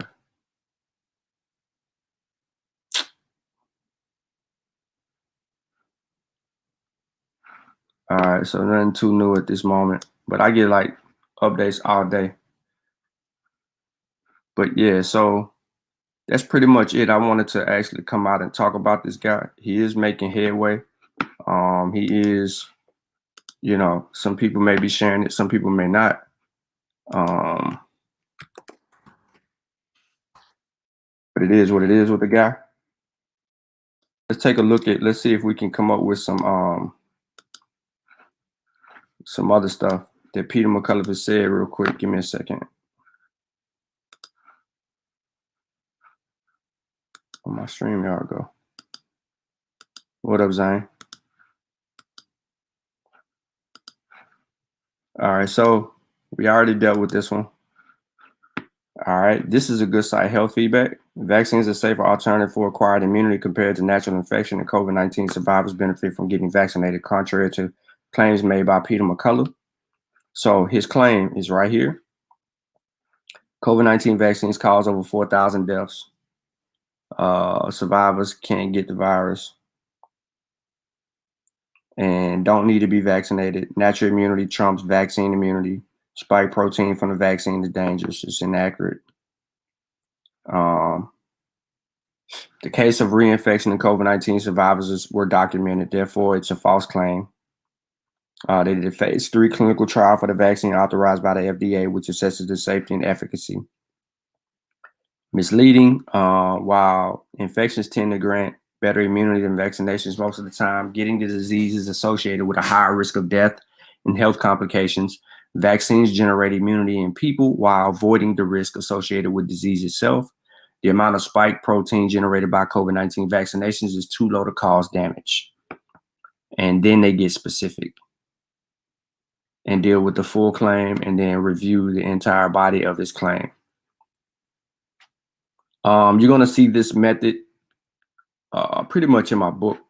Flora Teal, she does really good work on a lot of claims. All right, so Peter McCullough, vaccines, this dude was on Fox. I thought I clicked on it. But So I don't want to look at the full story, but multiple studies have shown that FDA, the vaccines continue to be effective. However, this dude was a guest and claimed that the Delta variant really is not responsive at all or protected at all by the vaccines, and there's no clinical reason to go get vaccinated. So he went through Fox News, spewed his rhetoric. I know I'm zooming through this, but you really can look this stuff up. He made a lot of claims, but the quick answer to his whole thing on Fox News, right? He claimed the Delta variant really is not responsive at all or protected at all by vaccines, and there is no clinical reason to go get vaccinated. Like, this is the type of person that we're dealing with. B. Lou said, yeah, he's a nut. Nah, bro. I'm in Nashville. Yeah, I ain't too far from you though. It's like 3 hours. It's like a trip to Atlanta. But that's that on that. Now I know I've been going a little early. Well, about an hour and a half, so it ain't really been that long. But let me put this in the chat real quick. And anybody got something they want to ask or get into or deal with, or Sanjetti, if you're watching and you want to come and hit the link, you know what I'm saying? Because I know you did a whole lot of typing. Oh, hold on, y'all. Hold on. Yeah, buddy. That'll be me.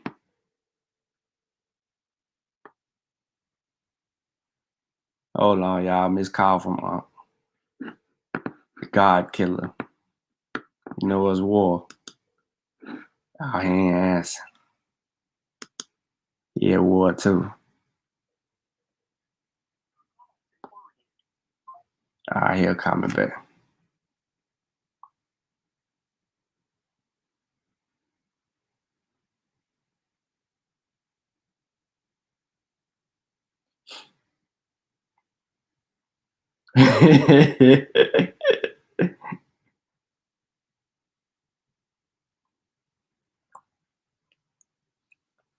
All right, so this is his claim. He don't see how irresponsible it is. Facts.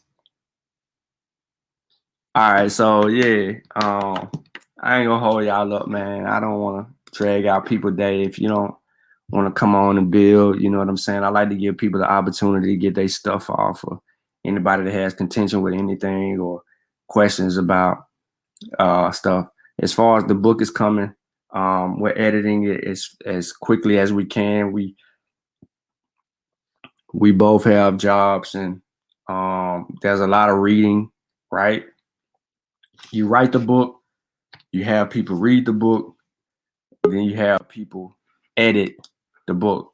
So there's a 2-part process going on. Like, why it's being read and then it's being edited, and then suggestions are being made, and then it's being read, then it's being edited for clarity, and then the suggestions are considered. So the process of the book writing is coming along.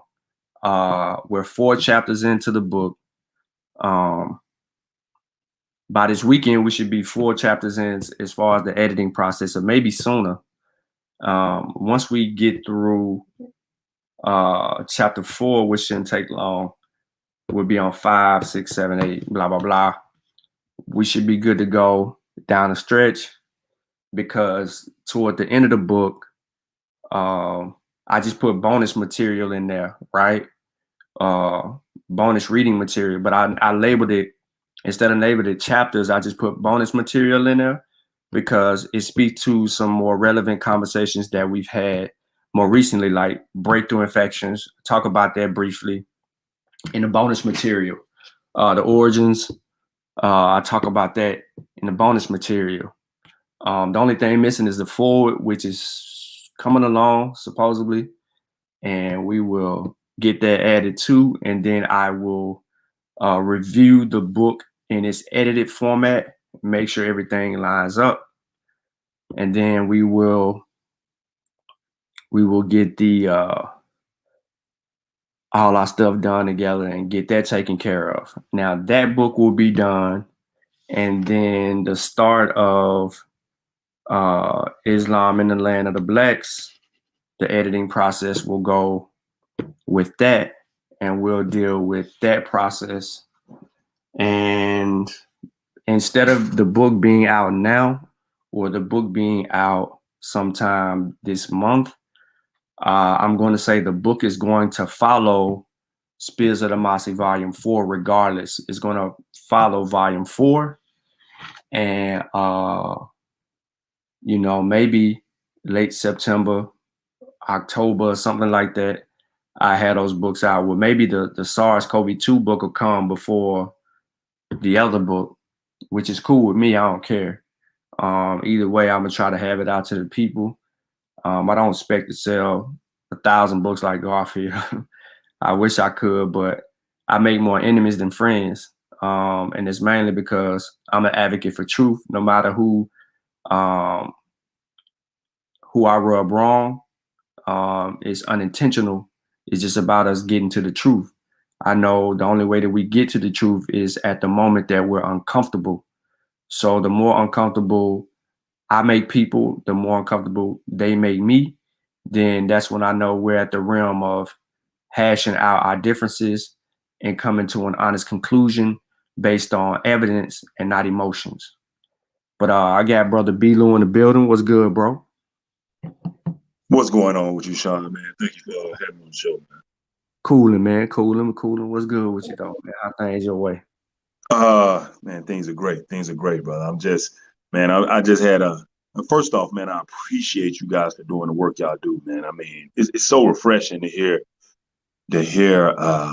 man, black people who ain't spooky and running around with all the pseudoisms, man. That thing is, it irks my skin, man. It just gets under my skin. It's a crazy story. I was engaged to an Egyptian lady, and man, she was so spooky. I mean, it was like the everything depended on, you know, something outside of herself. That was my main problem. But anyway, it's just refreshing to hear you guys not be on that type of time. I did have a question for you though, brother. I had a discussion with my mother yesterday. My mother, just for a background, my mother's about 57 years old. Mm-hmm. And she basically, her stance was she hasn't gotten vaccinated. Now, my grandmother is about, you know, she's 57. My grandmother's about 70, about 77, somewhere in there, you know. So so she's been vaccinated. My grandmother's been vaccinated and actually recently became ill and is in the hospital. So my point is, my mother's around my grandmother all the time, and the spread of COVID is just crazy. So her stance was that Mm-hmm. she doesn't even know if she's going to be vaccinated because, quote unquote, she knows 4 people who have COVID right now, and Good afternoon. they've all been vaccinated. So my question to you is there a consolidated source somewhere, some consolidated source, maybe a book, maybe a website, something like that, a pamphlet, magazine, anything that I could actually produce, that I could show, okay, these are the claims, all these random claims that these anti-vaxxers have, and the scientific answer, and the source in which debunks whatever those questions are. Great question. So, man, I'm sorry, man. I'm sorry. Yeah, well, I have a chapter in my book. Oh, okay, that's fair. Yeah. So, all right. I mean, I have a lot of information that I put on Facebook, but that's not what you're looking for. What you're looking for is exactly what I did in my book. I dedicated a chapter in the book. It's called Myths and Pseudoisms related to COVID-19. It's chapter 6 in my book.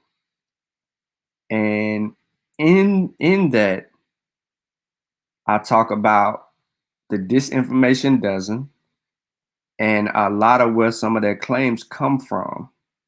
I talk about my experience with a so-called doctor by the name of Lewis Jefferson and Dr. Meta Saba. She is a doctor, Solomon. Because me and Brother Unc, we had a conversation with these people where they're pharmacologists, I should say. I should be specific. Pharmacologists. What the hell is a pharmacologist? Yeah, right. And and we talked about some of those things with them, and we kind of had information that they didn't have. So we try to lead them to water with it. You know what I'm saying? And make things happen for them. We deal with the Hank Aaron claim. We belly up and we go to war with the war using the information. So what I did was I talk about the disinformation people and I bring up some of their claims. And then after I get done talking about them and mentioning them in the book, right, you'll see where some of these claims come from is pretty much them. And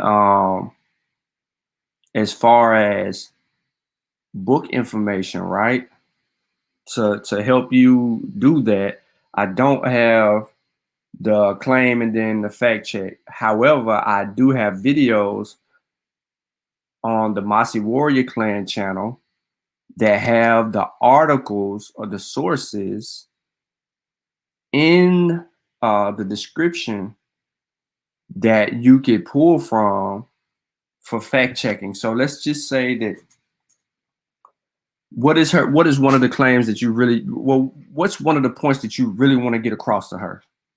Outside, we know we need to get her vaccinated, but what's her biggest contention?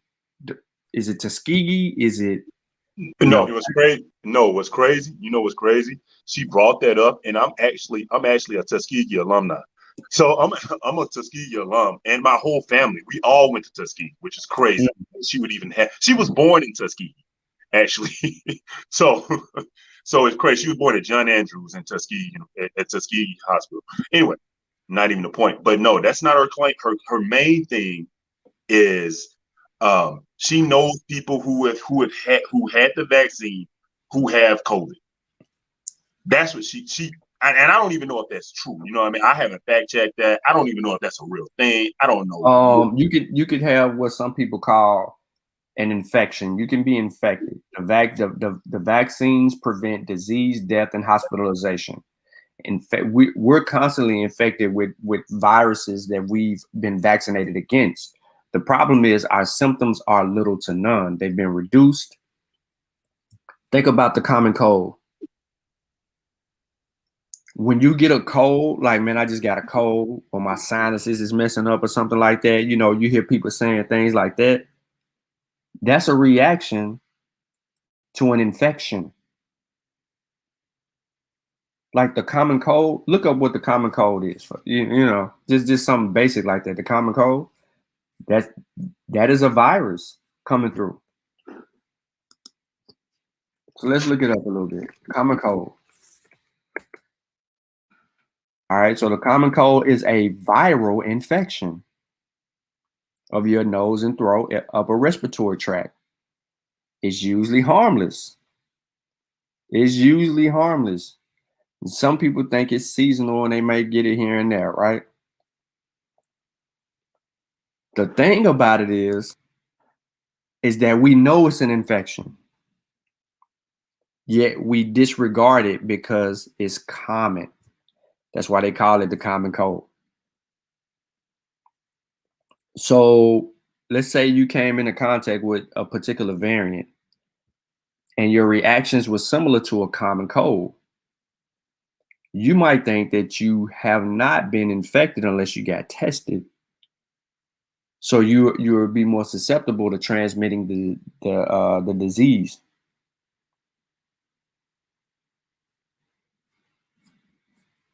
And what you're trying to get across to her is that vaccinated people symptoms are reduced. Big time, hospitalization and death. So she needs to be vaccinated to protect herself, but she's been vaccinated for other viruses before. Hold on one second, Miss Aunt. What up, Aunt? Not much. Yeah, go on the Mossy chat real quick. No, I don't go. Just go on to Mossy. All right. All right. So, you were saying she's been vaccinated for other things. yeah. So yeah, she's been vaccinated against other things. This is the same thing, right? The thing about it is that we have access to the internet. Information travels faster because we have access to the internet. People got cell phones, so misinformation can spread quickly as the truth, faster than the truth. So what we're up against is our ability or inability to know what we're dealing with. Now, yeah, Chavis said Peter Hotez got a book out, Preventing the Next Pandemic, which is a pretty good book. But I know you're trying to be specific. You want specifics like, I need to be able to show her something. So I would highly recommend, like, if you knew what, if you wrote down some of the claims, I don't know if you're my Facebook friend or if you want to comment in the video thread, but if you could gather up some of the claims or some of the points of contention where we can specifically hone in on it, I can give you that information. Brother, yes, that would be great. I don't use Facebook. That's fine. Just put in the comment of the video. I'll get the notification and I'll reply with just the information. Man, I appreciate that, brother. Man, y'all keep doing, man. Hey, you doing good work, man. So, you know, it's crazy. But part of this whole thing is, man, as Black people, man, we just so spooked out, man. We like, I always say we like the character from Winnie the Pooh, Piglet. Mm-hmm. Everything it's like everything's the deer. It's like fucking mass hysteria of everything. It's like, well, like there's a conspiracy theory behind everything, but we use all the other stuff. It's like you trust these people all the time, man. Yo, somebody made a awesome point on the pseudo killers. It was like, man, you trust these motherfuckers. Excuse my language. You trust these people with everything else. You choose the most deadliest thing to take a stance on. It's like, it's the most ridiculous thing, but right. So I appreciate you guys. No, we appreciate you tuning in, man. I mean, we do it to just try to, you know, make sure that people get the right information and kind of go from there. So COVID-19 treatment. All right. So earlier we had talked about COVID-19 treatments because the dude brought it up, right? The dude in the video, McCullough, Dr. McCullough. So, all right. COVID-19 treatments, what's in, what's out. Hey, look at which treatments are effective, which are not. Countless therapies have been tried for COVID-19. Not all have failed as speculated as hydroxychloroquine. Let's throw this away. Throw this all the way away. So it can be difficult to keep track of what's been proven to work and what has not. Below is a list. So let's check out the list. Remdesivir, okay, is an antiviral, currently only FDA-approved therapy for COVID-19. Remdesivir is antiviral. It is the only FDA-approved therapy for COVID-19. All right, it's for patients 12 and up, weigh at least 88 pounds. And that information has been revised. Okay. Dexamethasone. You've heard of this. All right. Listen, look what it says. It's recommended for use in many categories of patients hospitalized with COVID-19, but not for those with mild to moderate disease who aren't in the hospital. While it recommends against dexamethasone for those hospitalized but not on supplemental oxygen, NIH recommends for those who need supplemental oxygen, high flow of non-invasive ventilation and medical ventilation of extracorporeal membrane oxygen, ECMO. Y'all know what this is. Y'all know what this is. ECMO. I showed the ECMO machine on Facebook. You don't want to be on that machine. Tonsillizumab, FDA authorized for treatment of hospitalized adult and pediatric patients of systemic corticosteroids of supplemental oxygen. There go again, ECMO showing up. Baricitinib, similar areas, like, okay, so they mixing this and dexamethasone plus remdesivir combination. All right. Anticoagulation, we heard of this one. That recommends that all those hospitalized who aren't pregnant should receive prophylactic anticoagulation to prevent venous thrombosis. Yeah, I can't never say that word, but y'all know what they're talking about right here. Has to deal with your blood, but Malcolm at when you need them. Plasma, this conservative plasma. Really haven't seen much, but they're using it. The whole plasma treatment thing really hadn't done anything. But the monoclonal antibodies have been good, but they're telling you that even with monoclonal antibody treatments, you still need to be vaccinated. All of these treatments, you still need to be vaccinated. Look, failed or debated therapies: hydroxychloroquine, ivermectin, vitamin C, vitamin D, zinc, protease inhibitors. Let's start over. Since I'm wrong, right? Since he owes me no answers, like I ain't on his level academically, like I ain't got no expertise or no command of knowledge in the field, right? Okay, let's just deal with the evidence. Failed or debated therapies: hydroxychloroquine. Both WHO and the NIH recommended against hydroxychloroquine. The findings from recovery trials showed that the use of hydroxychloroquine did not reduce mortality among COVID-19 patients after 28 days, and in fact, trended towards risk of death. Ivermectin. In January, the NIH changed its recommendation from against use of ivermectin in COVID-19, noting that there are insufficient data to recommend for or against the therapy. It's just a fact. You know, they still hashing things out with ivermectin, but right now, the information ain't looking too hot. Vitamin C. Oh, I think we should just load up on vitamin C. NIH states that there are insufficient data to recommend for or against the use of vitamin C.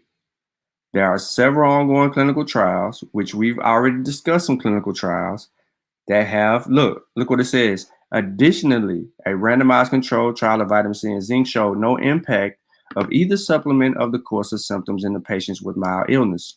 So we know this already. But they ain't for it or against it. They ain't for it or against it, but they haven't seen any impact. That's the point. There's no impact. I ain't said don't take it. I'm saying don't promote it as a treatment. There's no impact. Vitamin D, insufficient data to recommend for or against. There's no impact. Sean, man, I don't want to interrupt. Bro, that is the point right there, what you just said. Like, there's no secret that vitamin C is good for you. Mm-hmm. Like, this has no impact on the virus, though. Like, what we doing? It's very irresponsible to do that. That's the point. And that's why these trials are being done, because people are like, well, we know the significance of vitamin D and vitamin C, right? We know the significance of it. We've seen it help, strengthen the immune system in other instances against other viruses and things of that nature, or just as a home remedy. But against COVID, It ain't stood the test. There's no available data to support it, to say, yeah, you know what, let's just do this. Zinc, insufficient data. We have insufficient data for everything that Sanjetti said that a person should take.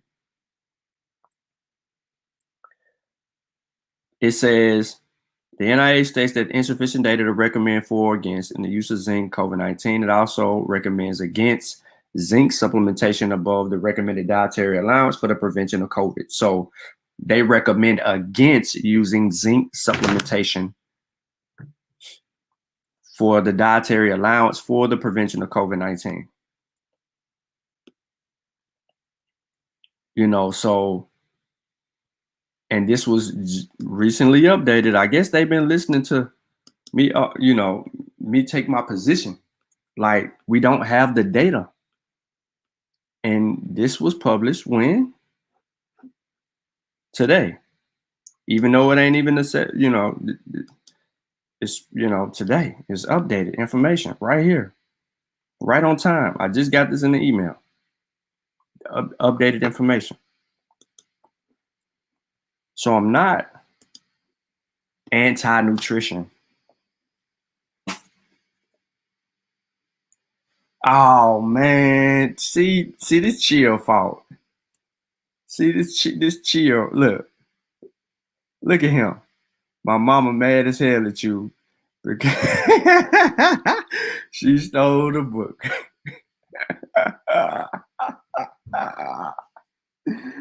Yo, look, I'm over here promoting your mama, man. I'm over here promoting her. She on Instagram big time. She in the Guardian, and here you come mess it all up. Talking about she mad at me because you said you insinuated that that's where your book was at. You just tried not to say it. So I was like, oh, okay. So you saying your mama stole the book. See, I wasn't saying that she stole the book. I was saying that, are you insinuating that your mama stole the book? Which she can't steal the book. So you know what I'm saying? We just sent her a copy. By the way, did Kofi ever send that copy? Let me type in the shit.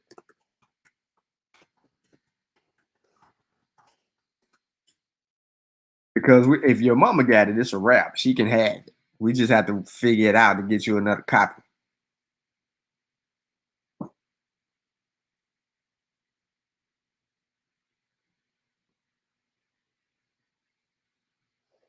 Yeah, so that's where we at with that, man. But yeah, B-Lou, that I mean, you know, I don't understand why people don't understand the position that I'm taking. Like, let's not promote things that are not, that have not been proven as of use for us. Makes no sense. It's just disingenuous to behave in that manner.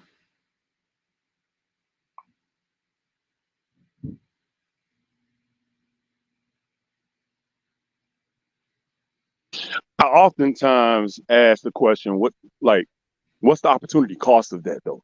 Like, like you have nothing to lose and everything to gain. Mm-hmm. That's a fact. Here's the thing with our people. This vaccine hesitancy movement affects Black people more than it affects everyone else. Well, I can't really say, let's just say people of color, as they like to use the term, people of color. So that would be the Blacks and the Browns, right? It affects us more. Why? Because we're in impoverished areas. We don't have access or resources like other people have, and we don't go get checked up or checked out, right? We wait to the worst. We wait to go to the hospital when it is absolutely necessary for us to end up at the hospital. We don't go for random checkups, tests, things of that nature. I'm guilty. But, you know, on this, bro, I made it a point to say, you know what, I'm not waiting. Because I needed to, first of all, I need to work. That's the first thing. I can't take no days off. That messed everything up for me. I got people depending on me. I got responsibilities, and I have to take care of those responsibilities to make sure that things are in order. Even with falling down a few times and struggling a few times and going through the ruckus and all of that, we can't stand to be like that. Man, listen, man, look, chill. Don't have your mama rolling up on me, bro, when I get to the land. Don't have your mama rolling up on me when I get to the land, bro, because I'm coming. And when I come, I can't be looking over my shoulder and your mama pulling out that thing on me, man, ready to knock me down over you insinuating that your mama stole the book.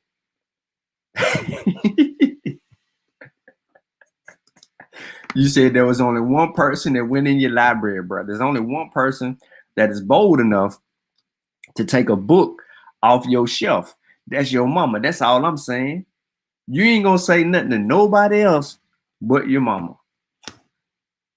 Yeah, well, you gonna say something to everybody else. You just ain't gonna say nothing to your mama. I said it backwards, but your mama, she got the pass. So when you said there's only your book can only be in one place, that led me to believe that it is mounted, right? She had framed the book in her residence so that when her friends come over there, my baby in a book. That's all I'm saying. Oh man, now she done got the people in North Chattanooga, man. Oh, but now I can't even go to Atlanta without catching some smoke. Children set me up. But yeah, man. Let me see. Anybody else got something, man? What else you got, Bilou? You ain't got nothing? Nah, brother, man, that was good, man. I'm just gonna get those questions in, put those in the chat, man, and I appreciate your help, man. I mean, it's just this is literally a matter of life and death. Correct. That's it. That's it. This Monica smoothie, everybody. Taste the discipline. It's the green machine. It's the first smoothie that I had. I left the fruity ones, like a mango and the strawberry mango. I got them downstairs. You know what I'm saying? I got 8 smoothies from Mo. You know what I'm saying? She sell about a gallon, or she sell them in these individual bottles right here that she can send back. And I think this is the BPA free bottle too, for all y'all who, on that type of tip. And you'll catch her on the Dagger Squad show. She got a barcode right here. You can scan it and get your business on. Let me see if I can help y'all with that.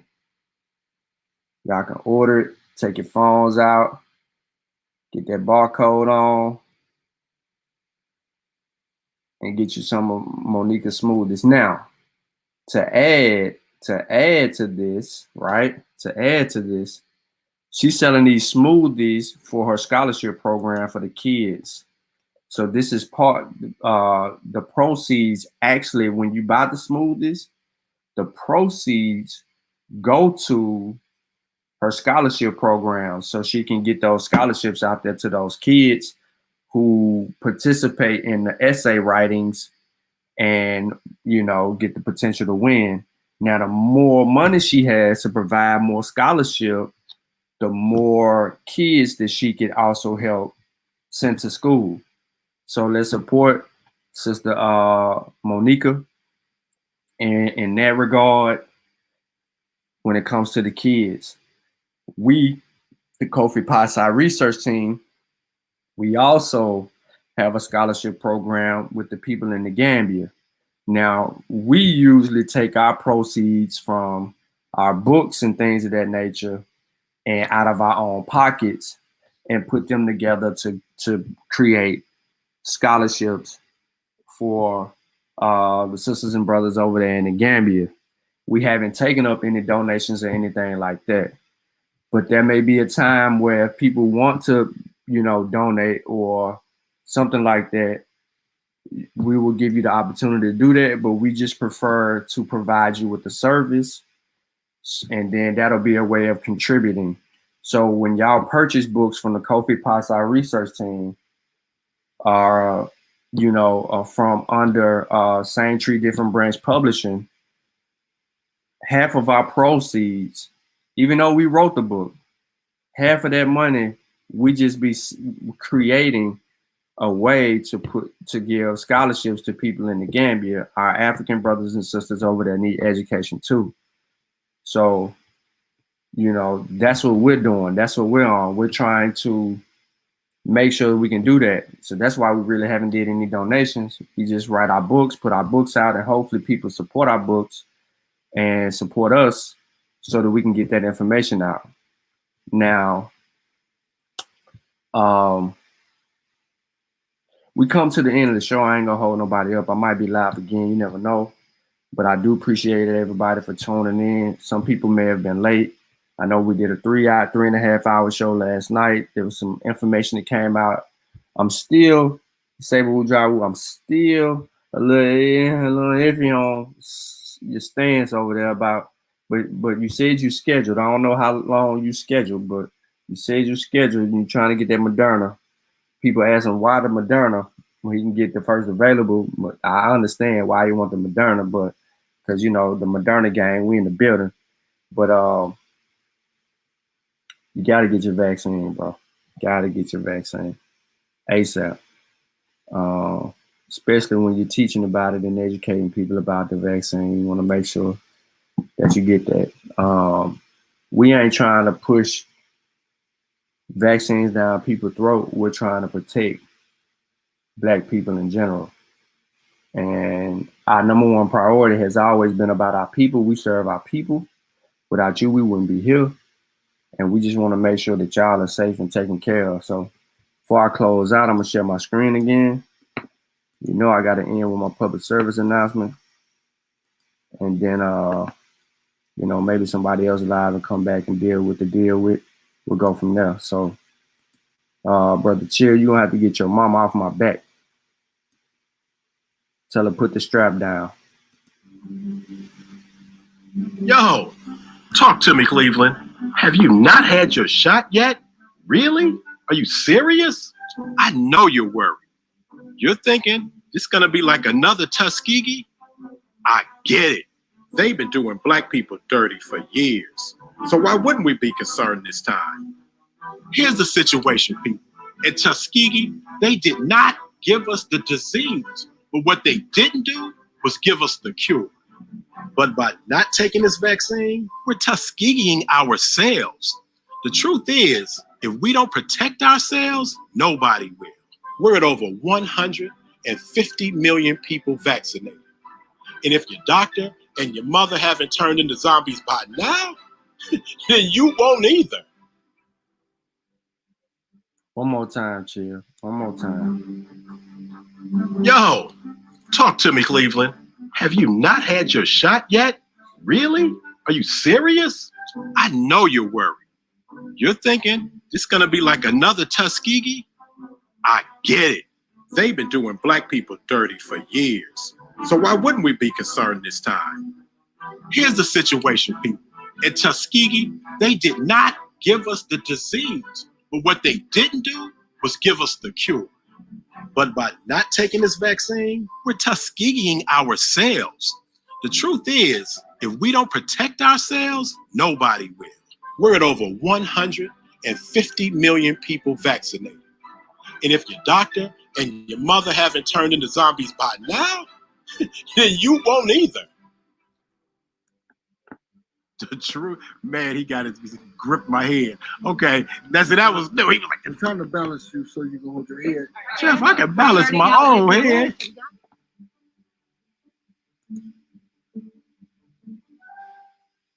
And on that note,